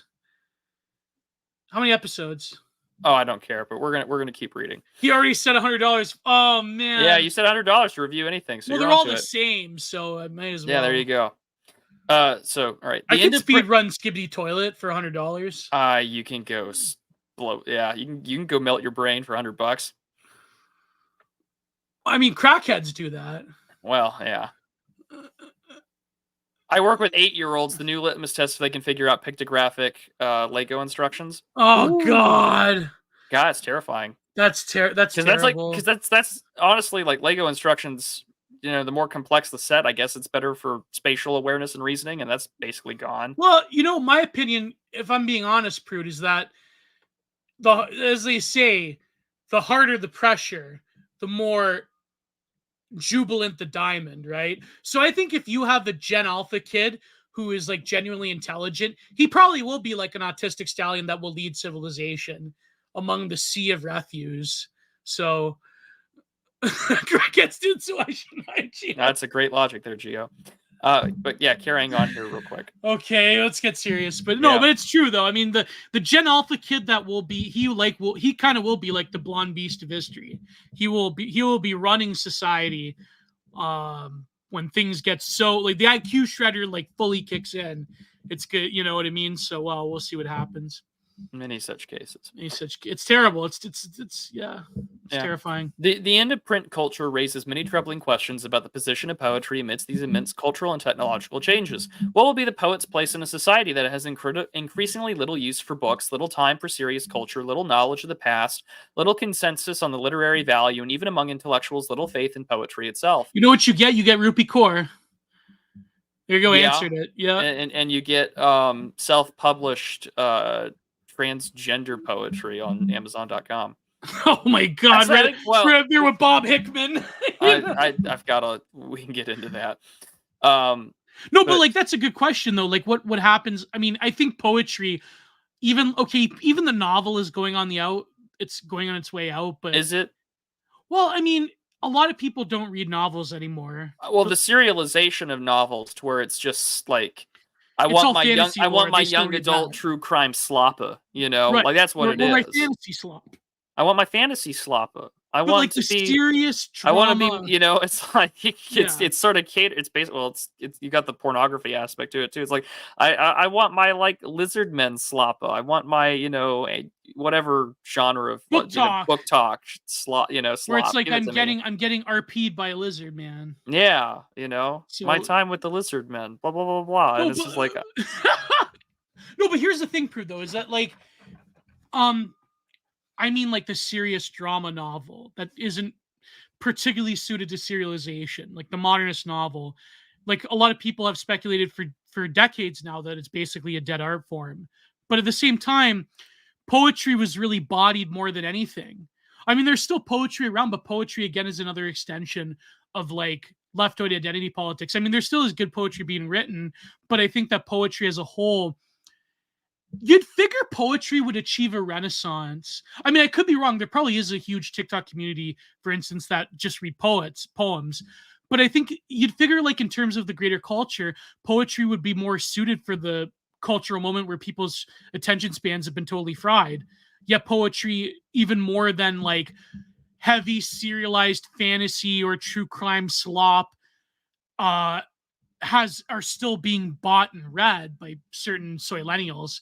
But you'd figure poetry would achieve a renaissance because of keeping it simple, keeping it sweet, keeping it in a certain dimension to where people can appreciate it. Now, I think there probably is poets on TikTok, for instance, that do it.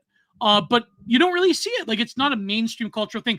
The only time, unfortunately, 2 times, poetry really achieved cultural recognizability. Now, I do say that in the visual art world, there are like little gimmicks from modern artists and contemporary artists that, like the guy that put the banana on the wall, or like Sanford Bigger's huge statue, the chimera of like the black kid, right? So visual art still gets that, or like Banksy. But the 2 times poetry within the last 15 years achieved mass cultural meme recognition was Amanda Gorman and, of course, Rupi Kaur. So that, like, poetry is like, that's a very sad statement. And of course, Amanda Gorman's just she's basically just a court poet for the global race communism. But well, and also I think the thing to consider too as well is like, what was the, I don't want to say literary form, although maybe you could argue that. But I mean, so turn of the century, right? All the movie sloppa comes out, right? Like you have the explosion of the prequel Star Wars expanded universe stuff. You have the Harry Potter movies, etc. come out, and TV shows. I mean, cartoons as well. I think one of the longest ongoing English pieces of quote unquote literature is a piece of fan fiction. It's not it's not War and Peace. Yeah. It's fan fiction, it's blogging, it's things like that. And so for the poet, and for anyone who, I guess what you would say, a high culture or a high appreciation of the literary good, it has come not the illiteracy of like, oh, I can't read good. It's the illiteracy of, can I appreciate metaphor? Can I appreciate the Yeah. subtle allegory that's being presented in front of me? Can I even understand someone trying to imitate a parable of Christ? No, I can't. That would be something that you see from a lot of people these days. I mean, this goes back to the point that myself and Sandbatch echo time and time again, which is Americans especially have little to no literacy of their own canon of fiction and literature, because most Americans are biblically illiterate. You can't Yeah. read anything by Walker Percy. You can't read anything by Faulkner. You can't read Hawthorne or Irving and tell me that you understand it unless you know scripture, New and Old Testament. You can't. You can't. In the same way, you're not going to appreciate Tolstoy. In the same way, you're not going to appreciate Dostoevsky. You can't unless you know the church, or you know your scripture, or you know the liturgy. In the same way, you're not going to appreciate, the Going Down Moses by Faulkner in that respect. Because like, do you understand like the relationship between like Southern blacks and Southern whites? Do you understand how blacks look at the story of Exodus? Like, good luck, right? And so Mm. for poetry, I think the same thing has happened. The tradition has died because there's no market for it, but B, even like the intellectual progressive class of its day, where they would read and discuss things in coffee shops. Well, where do you do that? Well, you do it on Twitter. You do it on Tumblr. You do it on your IRC chat and shit like that. And now that's almost all but gone. And of course, it goes Hmm. back to that old tweet about anyone who reads has frightening political opinions. And I find that Yeah. tweet to be hilarious, because it's like, well, yeah, I can appreciate I can appreciate what's being written, and like I guess that puts me in that camp. But and again, this all comes down to the fact that we live in bubbles.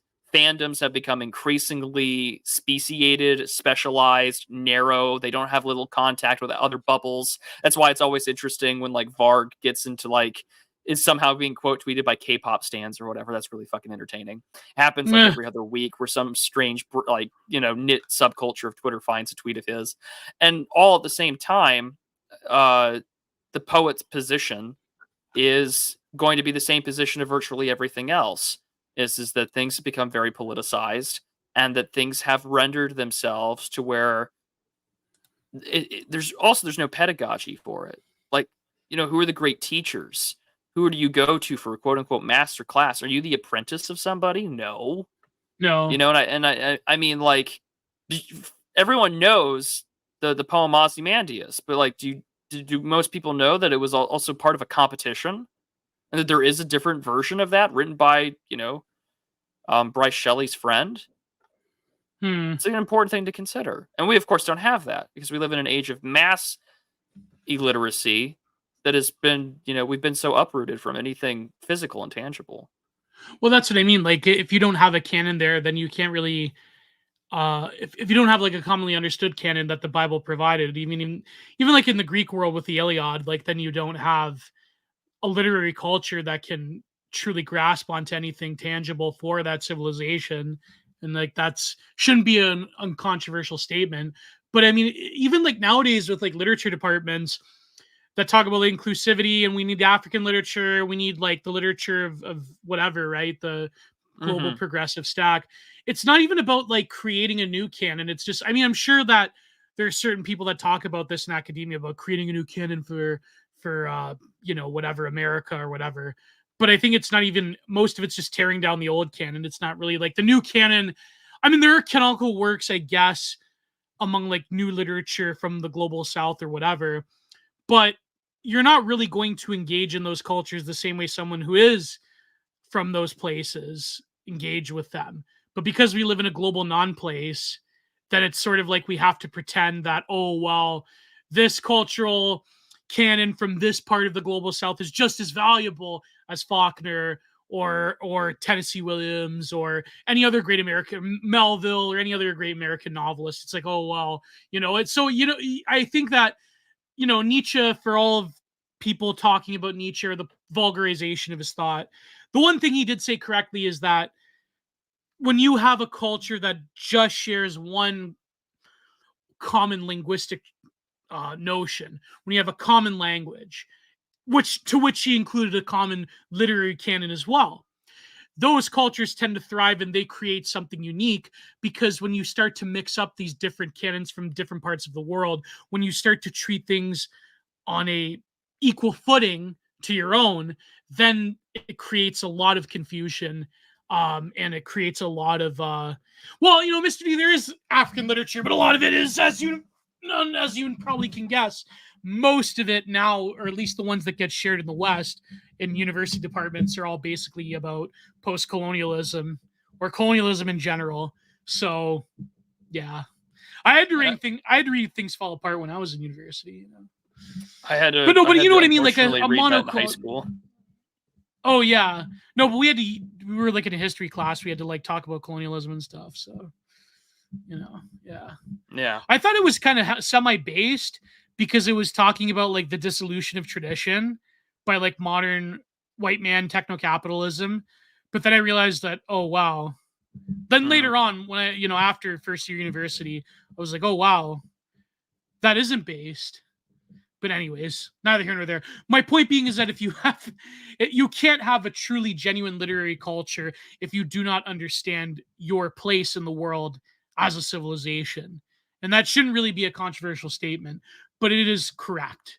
I don't know who would make that who would call that to be controversial. Well, Nietzsche was right about those people. Yeah. Also, speaking of Nietzsche, I just wanted to echo that our friend Nightmare Vision had an excellent point on Night Owls the other day, where it's like the word Nietzschean is really just being used. Like, well, we can't call these people racist anymore, so we're just going to call them Nietzschean. Because we're all kind of racist nowadays, so it's like, yeah, we have to call them Nietzschean. They're a non-Christian. No, but I do think like Nietzsche. Like, okay, it depends who you're talking about. Okay. Yeah. Like, it depends. Okay, is it a Groyper saying it, or is it Sarah Bamari saying it, or is it who is saying this Nietzschean thing? Right? I would say like mainly like the compact lefty crypto Marxist. Okay, shit. Right. Or they use the term, or like the really gutless or the woke right libtard evangelicals. Yeah, the woke right. Yeah, they use the term like Christian nationalist woke right. It's like, what is woke right? Like, you people have your brains been fried by 50 years of ideological dominance by the centrist left liberalism, that you have to like come up with a term like woke right. You know what I mean? Like, okay, yeah, I have a lot of criticism of the dissident right as well, as we know it, and I have a criticism. I have my own criticism of the quote unquote Nietzscheans or whatever. But I think like you're trying to grasp at something like, like you said, you're trying to grasp at something to say that, okay, we're all kind of racist nowadays. We're all kind of like, we realize that there's differences between people. So what can we say that labels a particular brand of the right wing that isn't necessarily Christian, that isn't necessarily, how shall I put it? You know what I mean, Prude? Like, that is form of dissident right thought that isn't like either specifically traditionalist, specifically Christian nationalist, or specifically like mainstream conservatism. Like, what can you really call them? Well, they all like Nietzsche, they all like Younger, they all like Celine, so let's call them that. Let's call them Baptists or Nietzscheans. It's a title. I mean, it's an identifier thing, in the same way that so much discussion over quote unquote dissident right. I mean, really, what is it other than a loose collection of terms that have lumped people together because no one wants to use the word alt-right anymore? Well, because alt-right that's a term that's been totally like salted and Well, yeah. So I mean, it's exactly. That's the point. But like, that's what I mean. Even that term dissident right, like, what is dissident right? Not in my Kekistan, so yeah, not in my Kekistan. Yeah. Honestly, though, like, it's kind of funny that my is position... DRS dissident right, or Groyper's dissident right? Is it just bronzy pervert camp that's dissident right? Like, what is dissident right? The long arc of this whole scene thing has always just been like, I think Murdoch is getting more and more right. They're kind of shooting threes on this one here, buddy. There is something called the dissident right that, irrespective of the factional wars between them, can encompass all of those things. But I don't like the term dissident. I like the term E-right, because a lot of this, let's face it, is online. So I think the e-right to me is a much more equanimous term than just like when people talk about the dissident right, they talk about people that are like at the sub level of normie Fox News acceptability, that are like the layer below, say, Tucker Carlson, Jack Posobiec, Steve Bannon. Although I have to appreciate, Yeah. I this is the one time I'll say something nice. Is the what's the word I'm looking for? I do appreciate him quote tweeting and retweeting Martin all the time. Oh, yeah, that's pretty funny. Yeah. Yeah. No, but the point being is that, like, I understand that people have reasonable suspicions of kissing up to certain mainstream channels of information, right? But I think that if you are trying to foster a scene, if you are trying to foster people that actually do put something out besides just the take economy and being a sort of media market, then I think that you're going to have to eventually reconcile the fact that there is certainly a lot of conglomerations that are largely based on aesthetics that get bandied about in this thing called the dissident right. The quote unquote Nietzscheans have a unique aesthetic. The Fuentes Grapers have a unique aesthetic. They actually do have quite a unique aesthetic, and they actually do have quite a unique editing style and so forth. Same with people that are fans of BAP or people that are Christian nationalists. Even like that fucking term Christian nationalist, like the amount of coal I see by these evangelicals that might as well just be Antifa at this point. No, that's because they talk about that's because they are, right? That talk about the evils of Christian nationalism. Like, what is this thing called Christian nationalism, right? Like, is it just a way to say that they're racist? Is it just a way to say that they're anti-Semitic? Is it just a way to say that they're like whatever Austrian? Well, I mean, Stephen Wolf wrote the book called right. The Case for It. So I mean, no, but the point being is the way that Christian nationalism is bandied about in popular discourse in the mainstream is basically another. It's like they're calling them alt-right again. Well, because yeah, a lot of figures in the alt-right, they weren't exactly Christians, by the way. Like Big Spence. Quite against it. Still are. And still are. So, I mean, even certain statements Pat makes about Christianity, I don't exactly agree with. But the point being is that this whole like kerfuffle over Christian nationalism, it's like, it's just I see these people talk about like that fucking Cooper guy. It's like, oh, it's just I'm really blocked by him, thank God. But like, yeah, it's one part of the same position that you'll see with people using Nietzschean is you know a way to call them out. Or Austrian painter. Labels are networking tools to map out sectors. Like the guy that was so like I think it was Jeremy Carl or Jack Posobiec quote tweeted Nightmare Vision saying like the Rosedale thread is the most important thread on Twitter, and some Antifa with some Christian aesthetics had posted the like Twitter circle about who he follows and why he's an evil racist Nazi whatever, and someone had conveniently should block that guy. Oh yeah, someone should block that guy. I'm already blocked by him, but anyways, yeah. It was entertaining to say the least because it illustrates that labels and things like that are titles in which you can use to network, map, and attack the enemy. Yeah. That's how it goes. There are distinctions though that I will say. Like there is. God bless America, Gio. We've been derailed again. One last point. There are distinctions. People that code Nietzschean on the DR or on the E-right, they do tend to be millennials or Gen Xers. They do tend to come from positional, more professional positions. And there's other sectors of the E-right that don't, right? So, I mean, me and you were like in this weirdo middle ground between like, we went to university, but we do kind of have like chuddish backgrounds. So, you know what I mean? I don't know. Yeah. We're kind of like the Dark Hobbits. Are we? Well, I mean, I don't know, like, in a way, we both come from like working class backgrounds, but we went to university, right? So, I don't know. Yeah. I know that I'm not an elf like Curtis Yarvin, but Anyways, we got derailed. Let me read this part, Prude. I know we got derailed again by talking because I can fucking the drama's unavoidable. I hate to say it. Right? Well, this is why I don't talk about it. No, but I'm not trying to talk about drama. I'm just saying that, okay, maybe the Christian nationalism thing is drama. I'm just trying to say that, like, the definitional problem with what is a dissident scene is always going to be there. Like, there are people in the 80s that were in the far right that had these problems. You know what I mean? Like, it's a perennial thing. But anyways, this point, I'm sorry, Prude. I'm sorry. Consider the following question. What has been the most influential and unexpected event in American poetry during the past 20 years? Amanda Gorman. No, I'm kidding. I'm kidding. Language poetry, new formalism, critical theory, multiculturalism, new narrative, identity politics. Did they talk about feminist theory? Identity Feminist poetics. Poetry? Oh, identity poetics. Sorry. Also, this is like 21 years old. This 2003. I remember 2003. It was great. These have all been significant trends, but none has been especially surprising. And all of these movements have been confined largely to academic subcultures. Well, boy, are they not confined to academia anymore. Oddly, the most important new trend won't be found in what language poet Charles Bernstein calls official verse culture.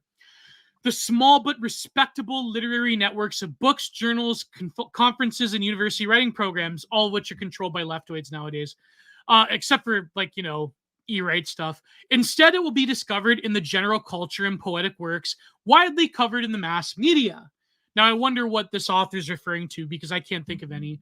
I mean, maybe like popular. I mean, is there such a thing as popular literary work? I mean, yeah, like you mentioned, genre fictions, right? Like fantasy, true crime, but like that's all just slop, right? But still is anyways. And also, like, let's not kid ourselves when print is still the place to go, because either A, really talented writers are the ones spearheading decent television these days, like the original. They're forced to write slop. Well, like the original run of True Detective, like the original episode, like the original first season, like but also, where does television and media still go to create adaptations, to create television, and to create shit? Where do they go? Well, they go to books and movies. Most quote unquote new film is still based on adaptations. Yeah.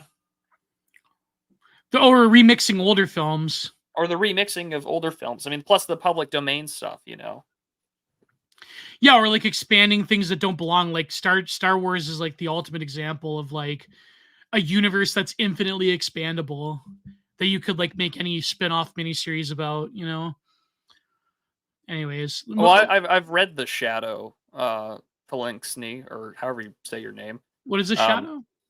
The Shadow is like Ayn Rand, but with Batman. Although that's not really true. But the Shadow is quite the popular. You would call him a pulp character. I mean, he was sort of like the real American superhero of the time in the 20s and 30s. Orson Welles even did like voiceover radio work for him. It was good stuff, and I mean, it was a product of its time. In the same way that how many people would read like pulp detective stories and things like that. I mean, like. It comes down to what are you part of, and that's going to be the thing to always consider. How many people would read Todd Sanders or something like that, like, or Philip Marlowe or Dick Tracy, like those are the things to consider. Some people still read Dick Tracy. I think there's quality to it. I mean, but it is really niche. That's why I've always laughed when like you would see a Star Trek episode and they're like, "Oh yeah, this character so and so is a big fan of like 20th century Dick Tracy stories," and it's like, in what fucking world, But also, it's because they don't want to create their own thing. They have to make it relatable to the audience. But it's also a big part of just like what are you knowing about with respects to, like.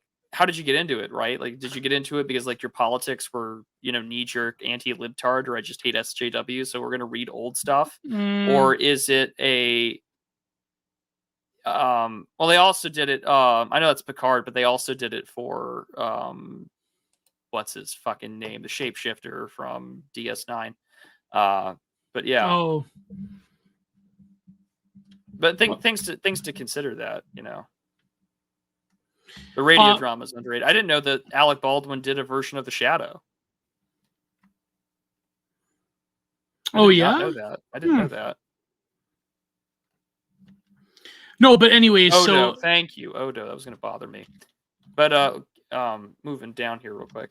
Without a doubt, the most surprising and significant development in recent American poetry has been the wide-scale and unexpected reemergence of popular poetry. Namely, this is where you get this discussion. Oh my god! Namely rap, cowboy poetry, poetry slams, and certain overtly accessible types of what was once defiantly an avant-garde genre, performance poetry. These new forms of popular verse have seemingly come out of nowhere out of significant forces in American culture. Rap especially has become ubiquitous in our society, not only filling concert halls and radio programming, but also heard and seen in films, television, and live theater. Although far less commercial, other forms have shown enormous vitality, and all these new poetic forms have thrived without support of the university or literary establishment. So basically, the proles, right? We've got our prole poetry, and it's performance based. So I mean, if this, I would argue, I mean, let's not kid ourselves. This is true. 21 years later, this is all true. Yep. You know, well, now it's mumble rap. It's not like gangster rap anymore. But I mean, someone would probably argue that like performance poetry is someone saying "shout your abortion." Performance poetry would be someone going to one of those like female rage camps where you break shit. Oh, did you see the one they're yelling in the woods? Yes, that's what I'm referring to. Oh my god! Like, is that not just pure performance art for someone? Like, would not some man huffing his own farts not simply say, I am going out of the way to appreciate this as an artistic thing? Yeah, that'd be quite interesting. But it's marksman and hand-to-hand combat. Yeah, he's great. No, but like greater hip hop culture in general, I guess you could say has free verse in it, and but so but this is 2003, so this was like the real like immense popularization of a lot of rap and hip hop. Yes, yeah. Because you have to realize that the hipsters kind of like rap like took a huge blow in the also this is 2003, so like 8 Mile just came out last year. Yeah. So of course, like that's gonna definitely hit the road on it. Yeah. And plus, even before that, in the late 90s too, I think that you had one of the most popular episodes of the Arsenio Hall show was he interviewed Maya Angelou and said that she said rap is poetry. Oh, that's right. She gave academic legitimacy to it. Yeah. And then of course you have the whole Amanda Gorman shit stuff today. I mean, it's all there, right? Like, or I hate to do the whole decline meme, but like it's presently here. Yeah. So these new forms. Oh wait, where are we? Yeah. Start. In literary culture that during most of the 20th century declared verse a dying technique, no one would have predicted that this vastly popular revival, in the way that Edmund Wilson could never have foreseen, verse has changed into a growth industry, though its rehabilitation has happened mostly off printed page. Most of verse in the music take the removal of rap, now going to reggaeton / dancehall for the new diverse. Yeah, it's even worse, in my opinion. Yeah, wholeheartedly agree. I'd prefer old school gangster rap than this stuff they got now. Yeah, I'll because at least or horrorcore American blacks. Old rap heads now know what it felt when heavy metal heads saw grunge added the tick rap. Yeah, it's true. It's true. It's like when hair metal saw. It's like when a glam saw grunge on the horizon. It was all over. When they heard Sherbrooke on the radio, it was over. So Jenny Lane, it was over. Okay, it was over. No more cherry pie. It was so over. Bye. Do the Sam Hyde bit. Bye. Cherry pie. Now it's about smelling something teenage wise. But then I shouldn't say that because metal went underground during the 90s with Florida death metal, and a lot of like tech death was born out of the 1990s. But anyways, that's neither here nor there. Its rehabilitation has happened mostly off printed page. Whenever one thinks of the artistic quality of these new poetic forms, one must concede that at the very least they reassuringly demonstrate the abiding human need for poetry. I don't know about that. In terms of like rap being maybe. Please note that while admiring the energy of the revival, I do not maintain that these new forms of popular verse represent the best new poetry of the period. Individually considered as works of literary art, most of these work is undistinguishable or worse though some of it small and lively. Collectively, however, the work has enormous implications for the future of poetry. Yes, because now poetry will no longer be a European thing. It will be a other type a of global thing. global thing. So there you go. Because of course, even more so than other music and poetry styles, hip hop culture really is like a global slop phenomenon where all of the struggling slopper. masses of the third world can also enjoy the oppression politics of activist hip hop. Anyways, and slam poetry as well. I'm sure that there's a big slam poetry. For example, Brazil has a huge slam poetry culture. But anyways, not only does it I wonder how much, like, is a side note, I wonder how much that's funded by, like, weird global NGOs. NGOs. Yeah, that's huge. I'm yeah. like, yeah.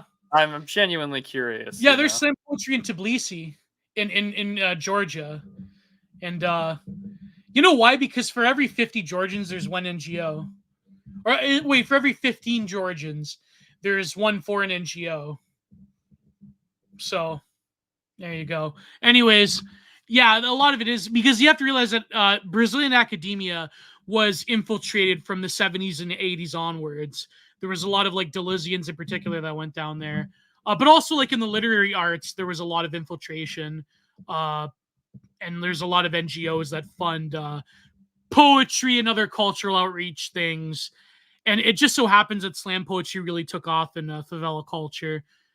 You know, it's almost as if like hip hop and slam poetry, that they were like perfectly engineered for non-whites. Yeah, like a lot of like global South like revolutionary political pastiches, you know what I mean? But yeah, basically it's the perfect art form for non-whites and some white people of a certain, you know, like there's a lot of New York City podcasters that talk about hip hop that are approaching mid 40s and mid 30s. So anyways, GNC culture has been funded and used as a weapon by NGOs. Yeah, exactly. 100% John D. So collectively, however, the work has enormous implications for future poetry. Not only does it call into question many contemporary assumptions about the current state of poetry, the new popular poetry reflects the broader cultural forces that are now reshaping all the literary arts. Well, you know, even hip hop was engineered by the regime as well. There's rap artists that have said themselves that they were told to push certain messages by the record companies, and there were notes that were handed out to them. So make of that what you will. While the new popular poetry has received immense coverage from the electric media and general press, it has garnered relatively little attention from intellectuals and virtually none from establishment poetry critics. Oh boy. You only have to wait about 10 years. That was about not even 10 years. No, 5 years from 2003. Yeah, really just. Yeah. I mean, by 2005, there was a greater academic respect. Yeah, towards hip hop culture and free verse and slam poetry. Yeah. I mean, I know JSTOR is just like one, you know, journal like or database of sorts, but like you can even just like do a time frame reference from like 2001 to 2007, and you'll notice around 2005 there's a huge jump up in like literary journals talking about rap. Yeah. So huge jump. You only had to wait 5 years, or not even 3-4 years before it happened. Yeah. If they have noticed the new popular poetry at all, they immediately see how little it has in common with its kind of poetry they have been trained to consider worthy of study. It does not grow out of the long esteemed and meticulously studied high art traditions of classicism, romanticism, modernism, or postmodernism that inform most literary culture. Yeah. Go down, Prude. Sorry. Yeah. Most literary scholarship. In fact, in general terms, it hardly seems to connect to any conventional academic notion of literary poetry. What is a conscientious critic supposed to do with Eminem or Jay-Z as individual texts for analysis? Snoop Dogg, Doggy Style, or Wallace McRae's The Cowboy Curmudgeon offers Harold Bloom or Helen Velder little opportunity to display their critical chops. Well, in only the span This is why I'm kind of glad, Look, like, reaction content or reading content on the right, like, yeah, hate reading The Guardian. No offense, Morgoth, but like hate reading The Guardian or like doing a long response to some like lefty on like as a YouTube video essays. I'm kind of glad that's dead yeah, because there's very little to display their critical chop. Maybe it's just because we get it at this point, but I'm kind of glad yeah. that that's dead. There's only it only took 10 years whereabouts, right before the 2010s, to where poetry and the study of literature in academia starts to engage a little bit with popular culture, especially hip hop culture, to them being predominant, especially when it comes to these other like post-colonial studies and Yeah. media culture, pop culture studies, media studies, to where that becomes predominant, and you have to have a highly specialized degree to actually study classic literature in the Western canon. Isn't that funny? It only took 10 years. Mm. So What are the odds? what are the odds, right? Yeah. Yeah. So this article is sort of like a canary in the coal mine, Oh yeah. really. Yeah. Um, But I'll take it here. All right. In Yeah. order to discuss these new trends, however, one must address two preliminary issues. The first concerns terminology. One thing becomes immediately clear in comparing various modes of contemporary poetry, namely the inadequacy of our conventional literary vocabulary. This only gets worse as we get more retarded. The Yep. general term poetry, for example, now encompasses so many diverse and often irreconcilable artistic enterprises Well, that it often proves insufficient to distinguish the critical issues at stake. This essay will use the term poetry as an all-inclusive sense to include the forms of verse, written or oral, that shape language for literary effect. The term is used as a neutral description without imputing any literary value on the object or objects which it refers to, but in order to distinguish and compare the fundamentally different forms of verse now being practiced, there will need to be a form to qualify poetry, which is literary and popular. The second issue, of course, is evaluation, which, of course, that's always incredibly partisan. Who would have guessed? oh wow. But again, this person's trying to make sense of the new oral poetry, which is popular poetry. Cowboy poetry is traditionally recited from memory. Slams are, of course, live performances, sometimes from a text, more often from memory, oftentimes impromptu these days. And of course, conventional stuff is the books, journals, evaluate. None of this has changed. But also, like, here's the thing: 100 years ago in America, it was a thriving tradition of popular poetry, especially at the turn of the century. Yeah. Huge audience existed for verse, who read it in newspapers, magazines, pamphlets, and books and almanacs. James Whitcomb Riley not only commanded a mass following, but he was a public figure who dined at the White House and saw his birthday become an Indiana state holiday. Whoa. This does not exist anymore unless you are, again, Amanda Gorman. unless you're Amanda Gorman or some other totalizing, GNC supporter. Yeah, like Maya Angelou. Yeah, like this does Yeah. not exist anymore because again, the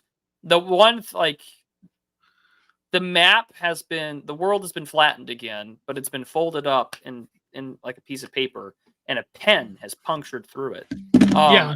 Because like one thing that gets sort of missed in the whole urban rural discourse, which always I find funny, is that no one takes into serious consideration the degree in which the internet has changed things. Yeah. For like rural culture, because my cousins and stuff who've lived in this rural part of the world where I live have been part of generations that have lived here since the beginning or the mid uh, 19th century when the place got settled by other white Americans. And they sound nothing like their parents or their grandparents. I think a lot of that has to do with the way we talk on the internet and the kind of English we're exposed to. And of course, the same thing with popular poetry and performances here. You can't have local culture outside of some people who really try to preserve it. It's hard to do that when things have become sort of homogenized and built for slapper. Like it's Yeah. all because you can't have a James Whitcomb Riley like this great Indiana state hero. Instead, it's Amanda Gorman. And I know that we're using Amanda Gorman a lot as the example, but it's just like, Is there any others? well, I'm sure that there are countless Yeah, others, there's but yeah, there's yeah. you and I don't are not actively consuming that stuff. Right. So we're referring to the one that did the poem at the Biden inauguration. Yeah, but no, but that's what I mean. Like, or then even like celebrities will get involved. Like like, do you remember like what's her name? Ashley Judd, Yeah. where she's like, I am a nasty woman. And it was like, I think that was actually written by one of these like woke poets. Was it written by Amanda Gorman? I don't Like, know. like it was like, I'm a nasty woman. And it's like, it was because I Trump feel like called that was Hillary. just some random slam poet. Yeah. Because there are so many poetry YouTube channels of like foundations and stuff, and it's all just slam poets. Yeah. That Here, was God. let's look. Ashley Judd. There you go. Ashley Judd, nasty woman, recites, I am a nasty woman. Yeah. This poem, Ashley Judd read at the Watch. This is Time Magazine. Actress, political activist. She's a political activist now. Ashley Judd, at the Women's March in Washington, joined dozens of speakers at the massive event organized in direct response to election President Donald Trump. I am a nasty woman. I'm not nasty as a man who looks at like he bathes in Cheeto dust. A man whose words are a diss track to America. Oh my God. You know what's funny? Everyone was like bombing on that Donald Glover America. Yeah. Thank God, because that was a total piece of trash. This is America. The poem That's Black America. Yeah, the poem Judd performed was written by Nina Donovan, a 19-year-old from her home state of Tennessee, titled I Am a Nasty Woman. Whoa, so clever! So clever! Yeah. That's crazy. Cheeto dust. Call him Tiny Hands. Man, even like 2016 libtardation seemed more innocent than what we have nowadays against Donald Trump. Isn't that crazy? Yeah. Putin, if I was your father. Oh my God, that one! That one! Good Lord. Who said that? I remember that, Putin, if I was your father. Oh my God, who said that, Record Deepness? I remember when that came out. I think it was a tweet, or was it a... Anne Lynn McCord's powerful poem to Putin backfires, this is Yahoo News, as Russia attacks Ukraine. So some like white woman, I don't know if she's Anne Lynn McCord, Putin, if I was your father. Oh yeah, I'm sorry that I wasn't your mother, the 34-year-old began, who posted a video Thursday to Twitter. If I was your mother, you would have been so loved, held in the arms of joyous light. Never would the stories plight the world unfurled before our eyes, a pure demise of nations setting peace under a night sky. If I was your mother, the world would have been warm, so much light and joy, and nothing would harm. I can't imagine the stain, the soul-stealing pain that the little boy you must have seen and believed. Well, you know, I don't know. Putin grew up in St. Petersburg, where he heard stories from his grandparents about eating, you know, cannibalism during Stalingrad. So I don't know. It's kind of crazy. Mm-hmm. But yeah, Putin. That was different though. Putin, if I was your father, that was like some Twitter person. Who was it? Oh, Sam Hyde was spoofing this Anne Lynn McCord by saying, "Putin, if I was your father." Oh, that's funny. Oh yeah, it goes That's to funny. Kiev. Yeah. But Anyways, yeah, needless to say, no graduate writing program has stepped forward to take credit for any of these new movements, which of course are the popular movements that Dana writes about, whose style, subjects, and formats contradict many of the assumptions of standard literary poetry. The term cowboy poetry still elicits snickers from literati, and most professors bristle at the mere notion that rap is a literary form. Not Honestly, for long. those professors were Those professors are dead or like got their tenure pulled by now, or became, race commies that were. Well, I mean, they probably already were, but still. or some of them got totally canceled and had their tenure pulled. That's true. Yeah. And again, it's the digital media has provided forms for this, and so these renovations of poetry, as she gets into, Dear Justin Trudeau, if I was your father. Oh God. I should write that. I should do a Twitter thread. Oh my God. I am gonna do that. Dear Justin Trudeau, if I was your father. There you go. Right. But a lot of this thing that I'm seeing getting dug into is the written versus oral discourse. So like we're getting back into the Harold Innis time versus space biased communication. I mean, Yeah, like that's really what we're digging into here in that respect. Um, I mean, and so this is, of course, this is just this world from 20 plus years ago where you're just like, oh my gosh, yeah. um, you should do it as Pierre. That's a good idea, Gio. You should do it as Pierre. Dear Actually, Pierre don't do it as Trudeau. Pierre. Don't do it as Pierre. You got to do it as Castro. Oh, if I was your father. So yeah, you have to do it as Pierre because No, wait, no. I would be like, dear Justin Trudeau, if I was your father. But yeah, but like you would have to post a picture of like Pierre Trudeau wagging his finger. Oh yeah, okay, yeah. I should do that. Maybe when Yeah, he I was know. like I being corrected myself as I was going. So no, the thing about this article is particularly interesting is because like you can't you're doing it as you're examining like the rise of like an intellectual class that has been on its own ivory tower. I have the perfect photo, by the way, for this tweet. I'm glad that you do. Um, Dear Justin Trudeau, if I was your father. there you go. Do Oh, I it get it! as I get it! Oh you should do it as this. How about his Pierre Fidel duet? There you go. No, I already tweeted it. There you It's a go. good picture of Pierre too, like giving a press conference. He's like looking all disgruntled. Dear Pierre, dear Justin Trudeau, if I was your father. The world would be full of light and happiness. Oh, that's boy. funny. That's funny. I hope that tweet goes viral. Hope so. One can No, only actually, probably one can not. only hope. One can only hope. Ah. No, I find this particularly interesting though because like the sort of popular poet or sort of like that I guess like the progressive American of the 1910s and the late 1890s and such. I mean, yeah, there was an oral aspect to it, but also these guys were all well read and written. Yeah. That's the thing is that they were still part of a culture that appreciated its canon and could read and try its own hand at things.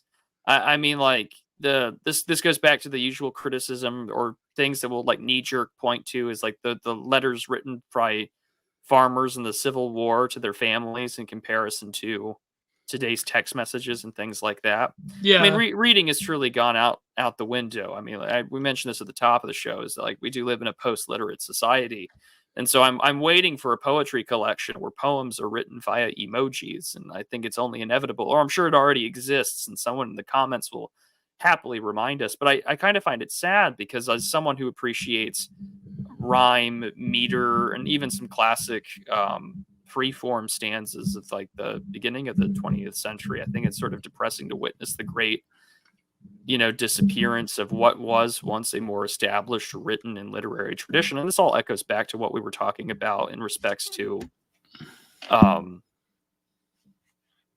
what's the word I'm looking for? I think this is why there has been that sort of quote unquote analog revolution where people do Yeah. want to buy newspapers. People do want to see what is being written. I mean, this is why you've got such an emphasis on people wanting to write their own books. Oh yeah, of course. There once was a man from Nantucket. Oh, that's very true, Big Ben. No, Very but true. yeah, there is still a sense of permanency to writing a book. It like really it's even if people nowadays tell you, "Oh, don't read a book," or like "Don't write a book," I think that it's not. Well, it symbolizes the crystallization of thought in a lot of ways. It's also outside of having children for a lot of people, it's their way of saying I was here on this earth. That's my legacy. Oh yeah, of course. Yeah, that's another thing too. But then as time goes on, I think that the level of sort of fame or infamy in the digital age, it seems like the bar is getting higher and higher. Like you have to have like a stream that like really influences people, like Sargon debating Richard Spencer, or like you have to be like a top tier lolcow that creates their own lore and mythos, because things like there's too much content everywhere that you can't Yeah. really like separate anything anymore. And so you have to like rise above by creating a form of infamy. And that's really terrible because there is like sort of a slow process of degradation when it comes to the information age. Maybe poetry one day, I mean, through TikTok or through whatever, maybe it will achieve a sort of mini revival. But that being said, I mean, it is true that there are forms that simply die or simply don't have the same amount of relevance. So yeah, it's just it's sad in a way. I don't think poetry will ever die because it really is an eternal art form. But in terms of its cultural relevance, I mean, even as a visual artist, I have this problem because as visual art is everywhere, it is nowhere at the same time. Is there really like as millennials, music culture was the biggest thing, and of course, this article comes from 2003 and is talking about rap. But really, nowadays, do Zoomers still have that same, like they graft their whole identity around a fandom or a subculture that's largely related to the music that they're listening to, like in the MySpace days? I don't think so. I mean, No, cinema. I do think the millennials were really like the last concert going Yeah, culture. yeah. Because like when it comes to cinema, even you'd figure cinema being so predominant throughout the whole of the second half of the 20th century and 21st century. The only time cinema even rises above, I mean, cinema is still going strong, but in terms of like a mass cultural relevance, in terms of even pop culture, what we consider the culture industry, it's only when cinema becomes like a discourse bauble, like Yeah. Barbie or Civil War or Oppenheimer, or even before that with Joker or whatever. Like that's the only time film becomes an ascendant medium once again that everybody has to go and see. Yeah. Even celebrity culture, like celebrity culture is getting rocked. Like back in the day, like if you're an older millennial, you remember when like, and I hate to say it, especially like women in particular, they would like fawn over celebrities or whatever. But nowadays it's like, who cares? I mean, maybe Zoomers have a different relationship to it because they do have celebrities, for better or for worse, that do represent them, like Lawrence Pugh or Zendaya. Apparently, like they're going nuts over this Challengers film, but who cares, right? I think the thing to also consider is that to be reflexive for a moment on this cultural commentary would just be like, well, you and I live in really niche, hyper politicized bubbles. Yeah, true. Like, you know, I'm not going to go out of my way unless someone pays me $100. I'm not going to go out of my way to watch Challengers. Yeah, but the also thing too is like, when's the last time you went to a movie theater? When I saw Joker. When you saw Joker. Oh, did I send you cam rips for Barbie and stuff? Yes. Okay, that's why. Okay. I saw it in theaters. Yeah. I also this last weekend I saw The Phantom Menace in theaters because they had the 25th anniversary of the movie out. Really? 25th anniversary already? Yeah, it's been 25 years. That's the Christopher Nolan one?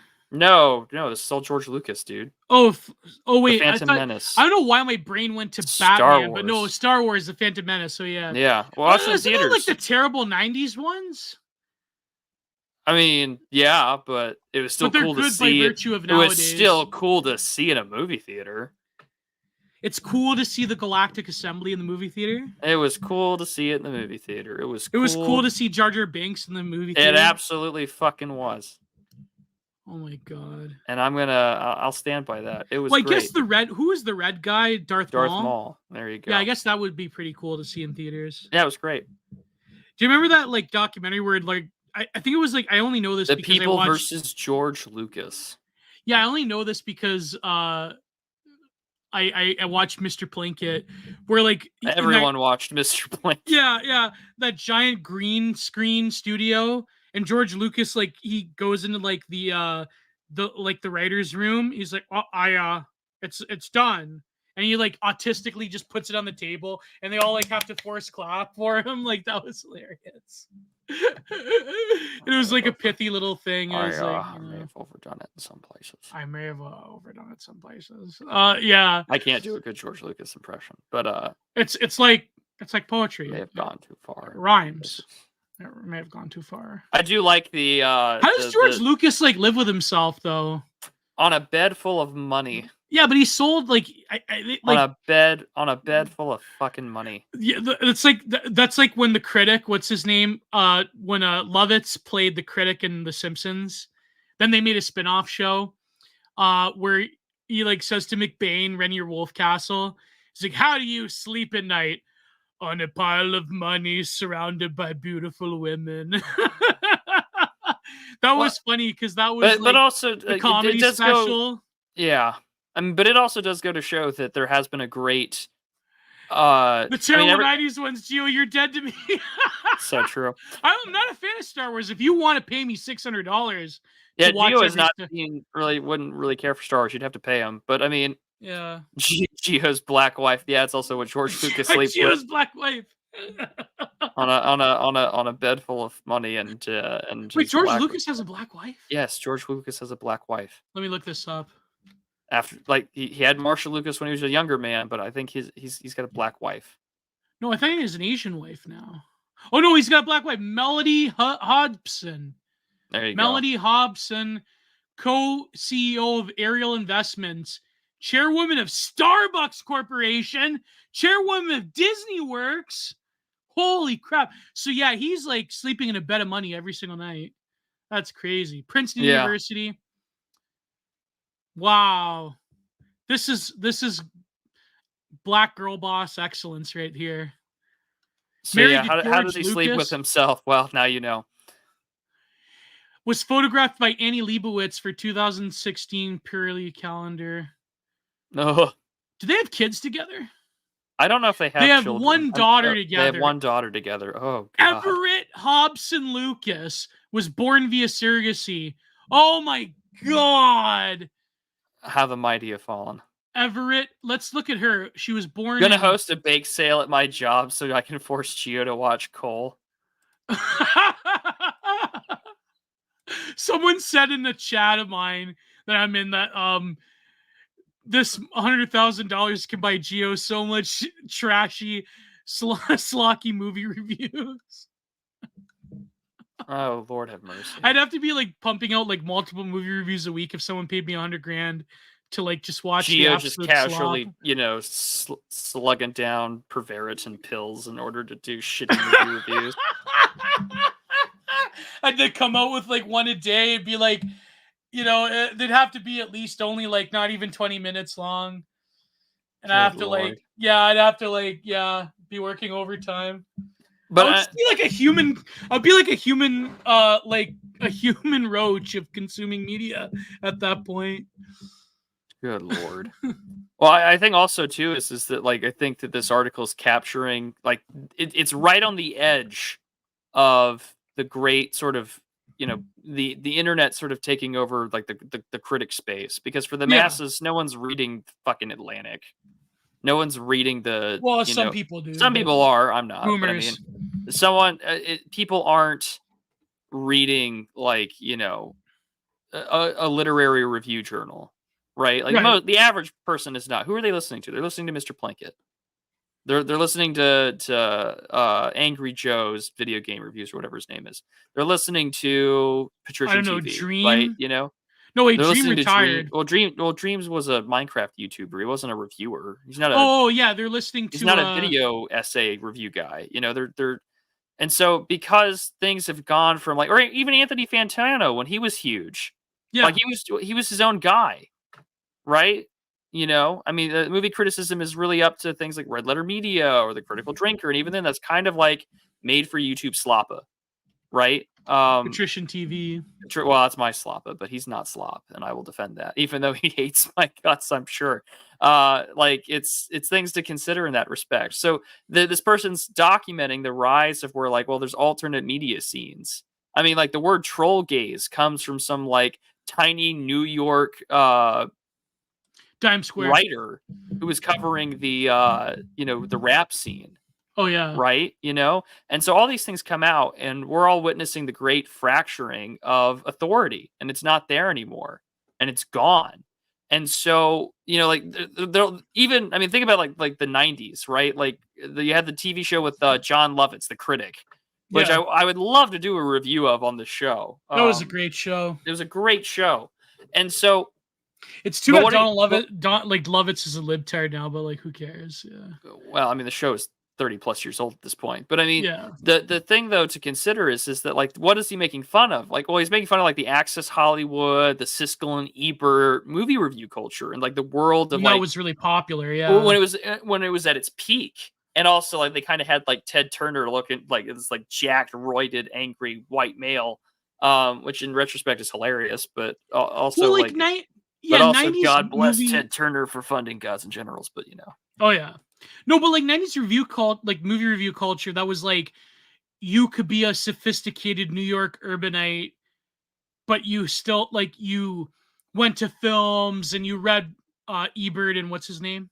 Siskel and Ebert. Siskel and Ebert, and you like indulged in what you considered like not exactly high academic culture, but certainly what was Pseudo considered academic culture. pseudo high academic culture that was still mainstream, but yet was on the higher end of mainstream.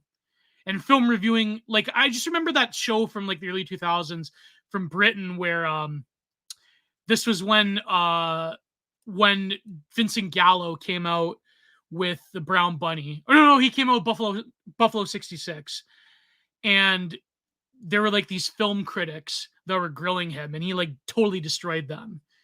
Like shit, stuff like that. Like, that was considered high art for people that were basically like turbo normies, but had a level of white collar income and at least some cultural acumen.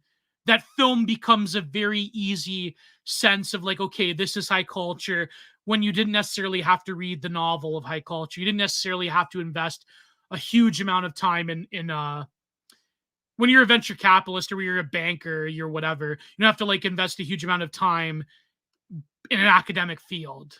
You know what I mean? So I think like that culture certainly is kind of dead, because like Gen Xers and like boomers, I mean, I guess it's alive.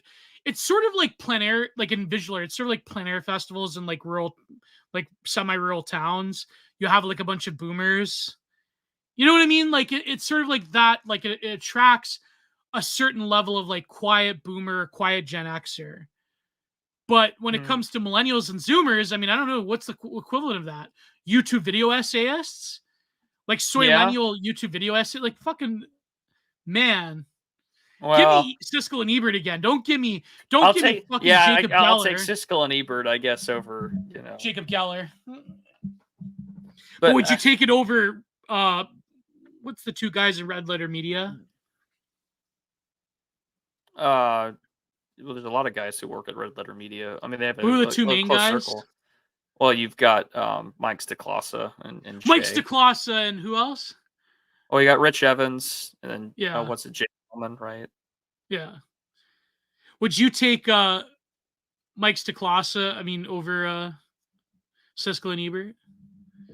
Rich and Mike. No, Sven and Mike. You take Sven and Mike over? Shut the fuck up. Shut the fuck up. Sven and Mike over Siskel and Ebert? Well, they do film reviews there, apparently. Yeah, well, I know.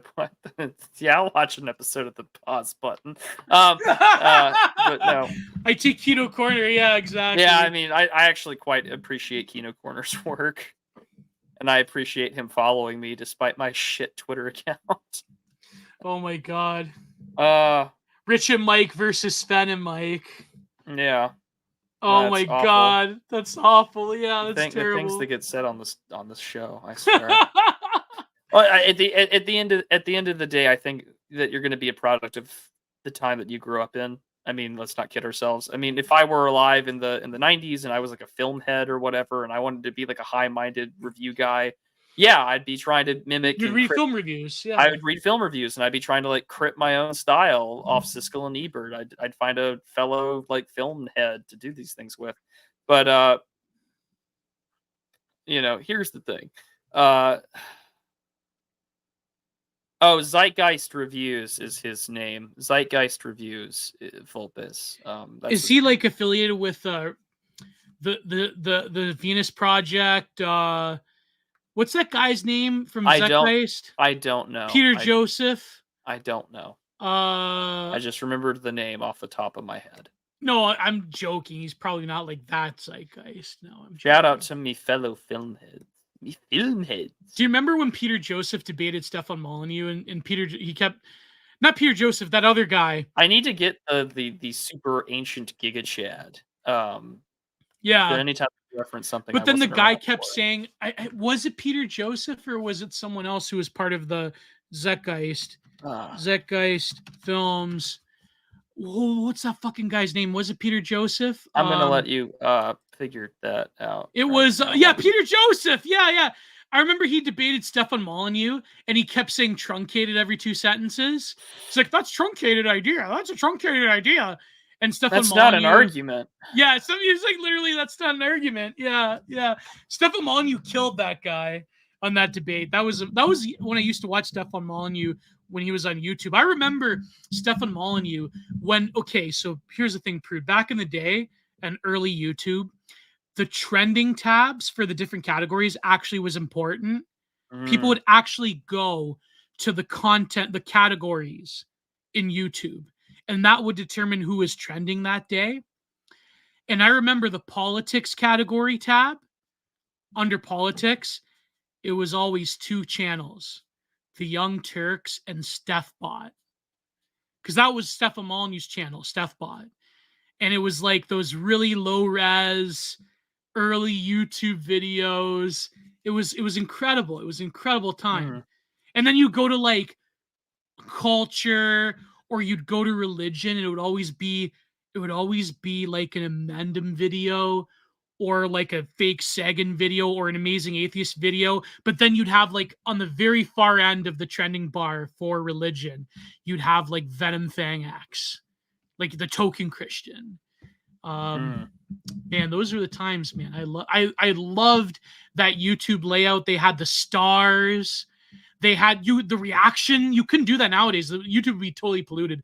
You would have the reaction option where if you put in the title "re" to a video, like re, then they would pop up, and that was actually pretty good because you could follow the discourse. It was almost like following tweets where you could see the reaction videos in the next suggestion bar next to the original video. You can't nowadays. That would just totally destroy YouTube if you had like reaction videos again. Or the response feature.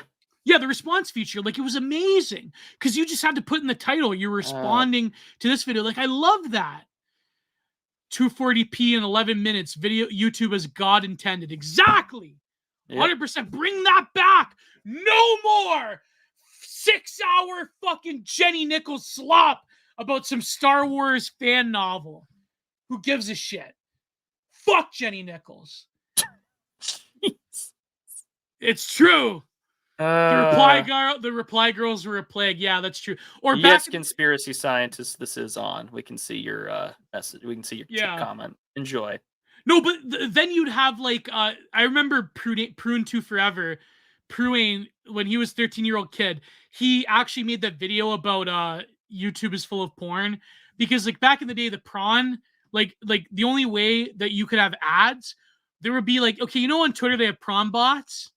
They had those on the YouTube comment section where it would be a prawn bot that would tell you to like go to this website. It'd be like X videos or X hamster or whatever. And so then Pruin got like really mad. He made that infamous video called Prawn Addicts. And he'd be like, screw you, porn isn't good anyways. Go outside, find a woman, have sex with her, and get it over with. And he was like a 13-year-old kid. Then he got like had that video where he was like with that rapper, what's his name, 50 Cent. He like got to meet 50 Cent, but he put in the same video, like a total dumbass, a video bashing 50 Cent. And he said that the reason he did that was because he wanted to like combine 2 videos into one. And he like was totally like unaware that he was like some kid in Vancouver, but then he had to stop doing YouTube because then he got old. Like he became like he's my age. So he wasn't like a cute kid anymore. And it was over for him. It was over for Pruane 2 Forever. You guys remember Pruane 2 Forever? I love the awkward silence. Yeah, I'm just I'm done here. And then he like that was so funny. I'm gonna look up the old videos. I think there's some channels that still have them. Yeah, good luck finding an archive or the original stuff. Good lord. From YouTube videos from 2009. I mean, most of that's dead. Come on, my friend. You remember Pruane 2 Forever? Come on, man. This is what Gio is going to be saying in about 25 to 30 years as he's being rolled into an asylum or an old folks home. Space? You remember Nightmare Night Owls? Come on. You remember, like, that's going to happen to at least one person. They're like, this is going to happen to you, Gio. Someone, I'm gonna be an old man. Like, do you remember when Indian Bronson used to go on to Night Owls? Remember when Amy Therese used to go on to Night Owls and people would email Nightmare Vision death threats for having Amy Therese on Night Owls? And this is what'll happen when some Indian. That's true. I'll be in the retirement home. Gio in the old folks home talking about Night Owls. Dear God. One of the first YouTubers I ever watched him was a Tourette's guy. Me and my old man discovered Tourette's guy. I've been quoting him ever since. You know how I discovered Tourette's guy? My mother's family friend. All right, friend we're gonna put a pin in this. Son with Tourette's. So we were Googling Tourette's. Gio. Sorry. We're gonna put a pin in it. You're gonna take your meds and go outside for a little bit, because some of us have some work in the morning. Have another cigarette and calm the fuck down. And we're gonna move to super chats. All right. Before I do that, though, I'm actually gonna I'm doing this. Need those super chats. Well, actually, I would prefer if you didn't. Not because I don't want your money, but I think that there is a better cause that is going to go towards in this respect. So, a friend of mine and a very dear friend of mine had recently died. He died of a heart attack at 46. He was not vaccinated or anything like that. Oh man. He worked himself. It was an unexpected death, and he had reposed in the Lord just a few days ago. He owned his own business. His name was Nicholas, or at least that was his baptismal name. And he's got some kids and a wife to take care of, but because he was the business owner, he's not getting a payout or anything like that. So yeah, I'm going to put his the fundraiser that my friend had put together for his funeral expenses. It'll also be in the comments section. I'm going to put here. His name was Ken Ruff. He was baptized as Nicholas, so may St. Nicholas pray for him. And if you're interested, I'll put the link in the chat. But this is what I would rather recommend that you take your money towards, just to help someone who I knew and how my friends knew, and to help take care of. And I think that that's important. So I don't do this very often. I don't really make personal matters something that I would like my channel to go towards. But this is a good exception.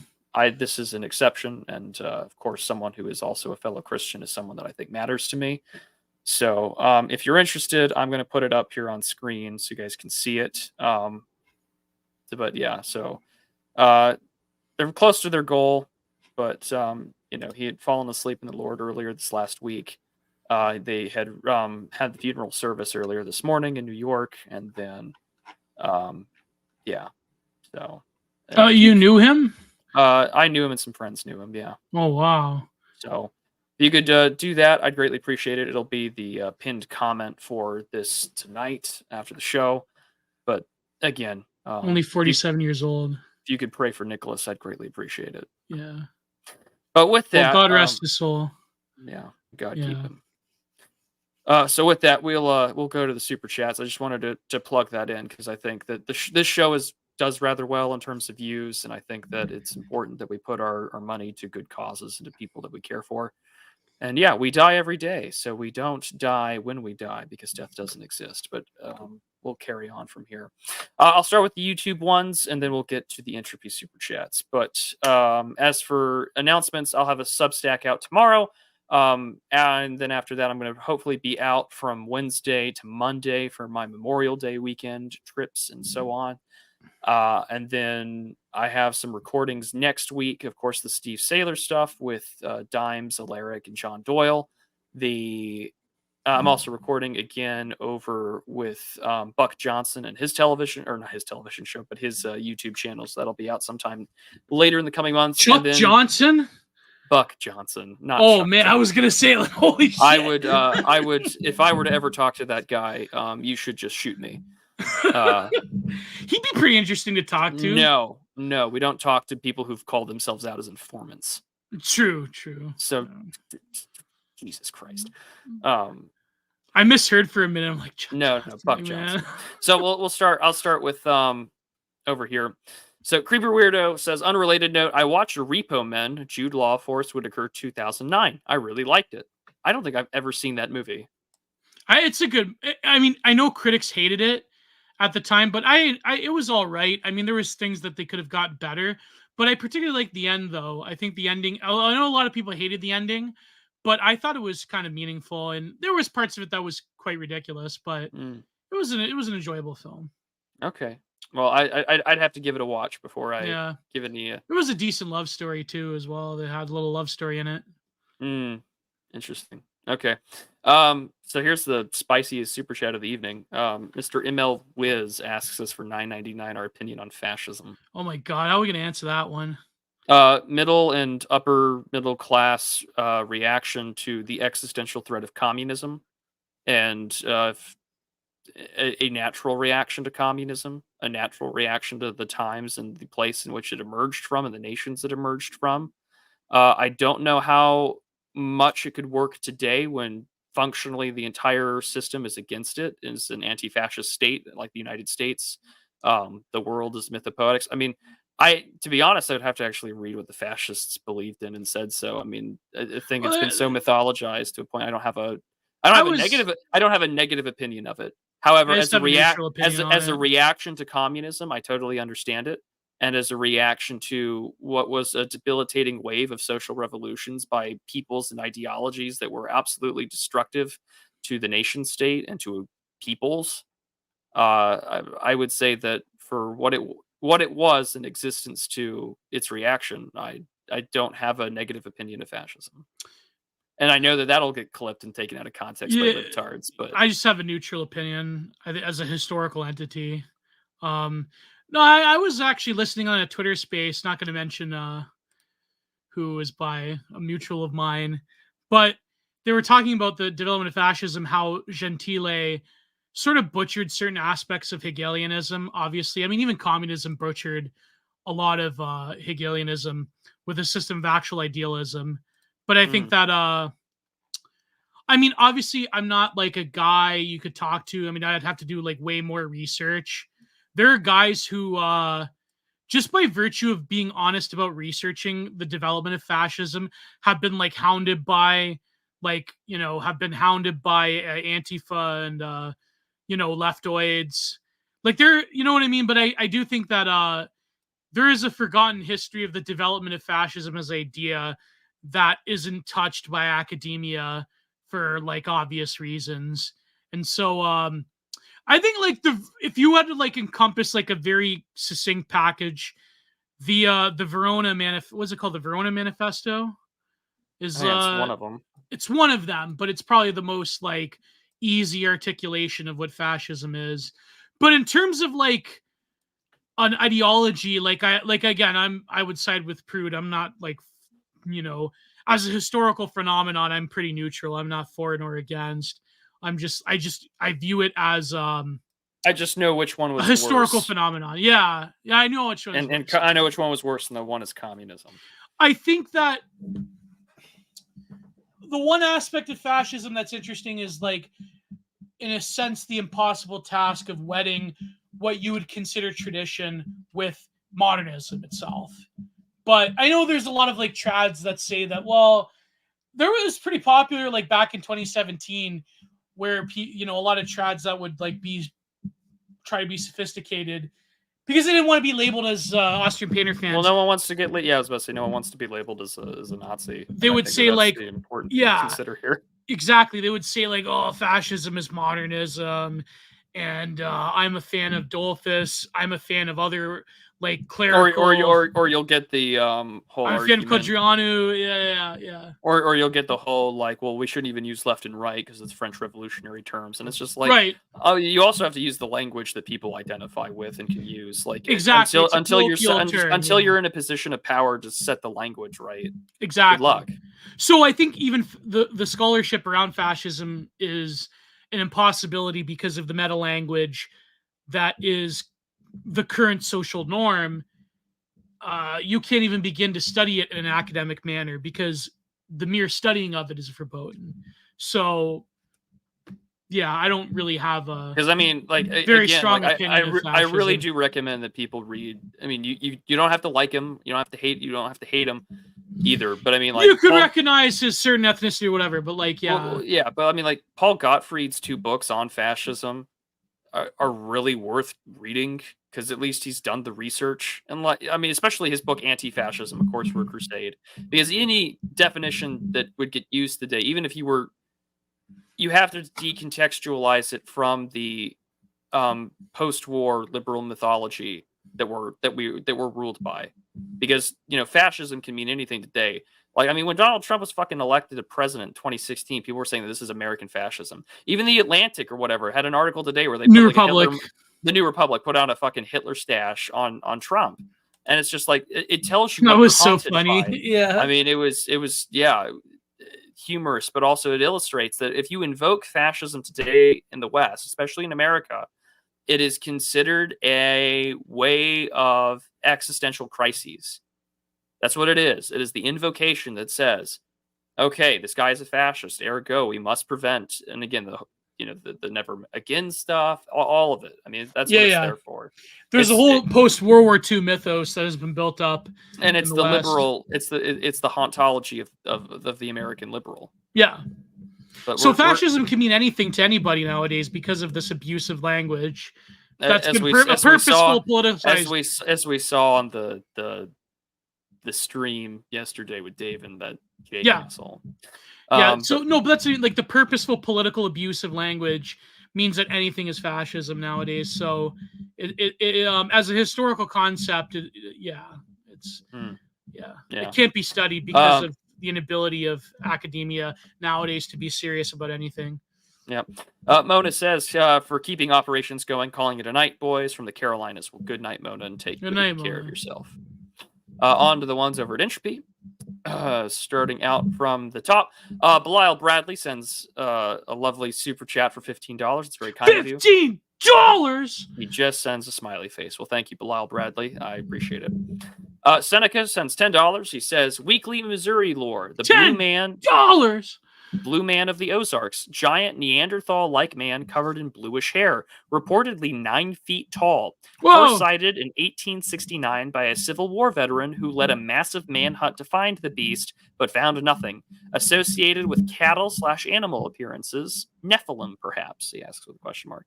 Anything's possible. Anything's possible in this bizarre haunted country. Seneca says, again for $3, also, see you in a couple of weeks for the OGC conference, Brood. Bought my ticket. Yes, there are just less than 10 seats left. If you're interested in going to the conference, it's up in a couple of weeks. You'll have people like Oren McIntyre, Jeff Dice, myself, and numerous other speakers, including George Bagby and co. Speaking of the Blue Man, he probably was just taking colloidal silver. He was drinking colloidal silver. Internet friend for $3 says, you can't appreciate Norm Macdonald unless you've walked through the blood and bone in the streets of Manhattan on 9/11. Oh my God. It's a reference to the Norm joke there. Also, I do want to shout out to Dimes and our friend TR Hudson for having an episode of Cannon Fodder reviewing the fake comedy memoir of Norm Macdonald's really good. Sam153 sends $10. Well, thank you very much. $10. Says, God bless Dave, but that corn man was a bad faith and stock suit. If Trump gets back in this stuff, it's going to ramp up again. Oh, like the lefty, like YouTube diet, like BreadTube will come back if Trump gets elected again. Yeah, no doubt. Like, that's just guaranteed because like their handlers will tell them to make more. They'll tell ContraPoints to make 2 videos every year. The NGO money will just flow right back in. Yeah. Like let's not kid ourselves. Yeah. University of Toronto used to have a serious academic course in fascism taught by Michael Morris. Well, I think I heard about that, but that's not. Unfortunately, that's not anymore. It doesn't sound like University of Toronto current year. So yeah, we all know what happened to Michael Millerman. Yeah, absolutely. Owen Zaleski sends $5. He says, "Hello, gents. My prayers go out to you both, especially you, Prude. I think the commentary on the poetry is very interesting, but I feel as though many frogs are getting into and at poetry. Also, shout out to two Substacks, Aaron at Of a Page and Nick at Across the Spheres. So there you go. Of a Page and Across the Spheres are two Substacks that Owen shouts out. There are a lot of people getting into poetry. As I mentioned, our friend Semyagog has a book of his poems out. Columba has a poetry collection Atop out. the Cliffs. Atop the Cliffs Poetry has done that. A lot of guys do poetry. And I think that it's a good thing to do it, because I think that if there's one thing that the scene artistically and literary, in a literary sense, has done correct, it has been to bring back old stories, their own literature, fiction and nonfiction, and their own artwork and poetry. Like that is the one good takeaway out of all this e-write stuff, has been people, honest to God, trying to be artists again. Yeah. And then Cliff Jaded sends $6, where he quotes what we just mentioned earlier on fascism, where he quotes me saying about my negative reaction and you saying as a historical phenomenon, I'm neither for or against it. So he's quoting us there, I guess, in posterity via super chats. And then how much? $3 each, so $6. And then Representative Mike Oxlong. There you go. That's a name I haven't seen. We got a Mike Oxlong. Do I have a Mike Oxlong? And Mo is like, yeah, I know. I'm going to tie your butt to a flagpole. And I forget the exact insults that one of them was. Homer, he told Mo he's going to mail him to Iran. So, yeah, that was funny. Anyways, but we appreciate it, Mike. Thank you, sir. Haven't called y'all in a while. I have some Gibbs on me. More money for the program. More money for dim programs. More money for Prude to yell into his microphone while he works a full-time job. So I appreciate it. Thank you. Owen says both of these guys are good writers. Aaron was at the annual Cranberry in Weave this year. Huh. Well, there you go. The country music stream that TR Hudson did was really fun. Well, I'll have to listen to it. So there you go. Oh, yeah. But, well,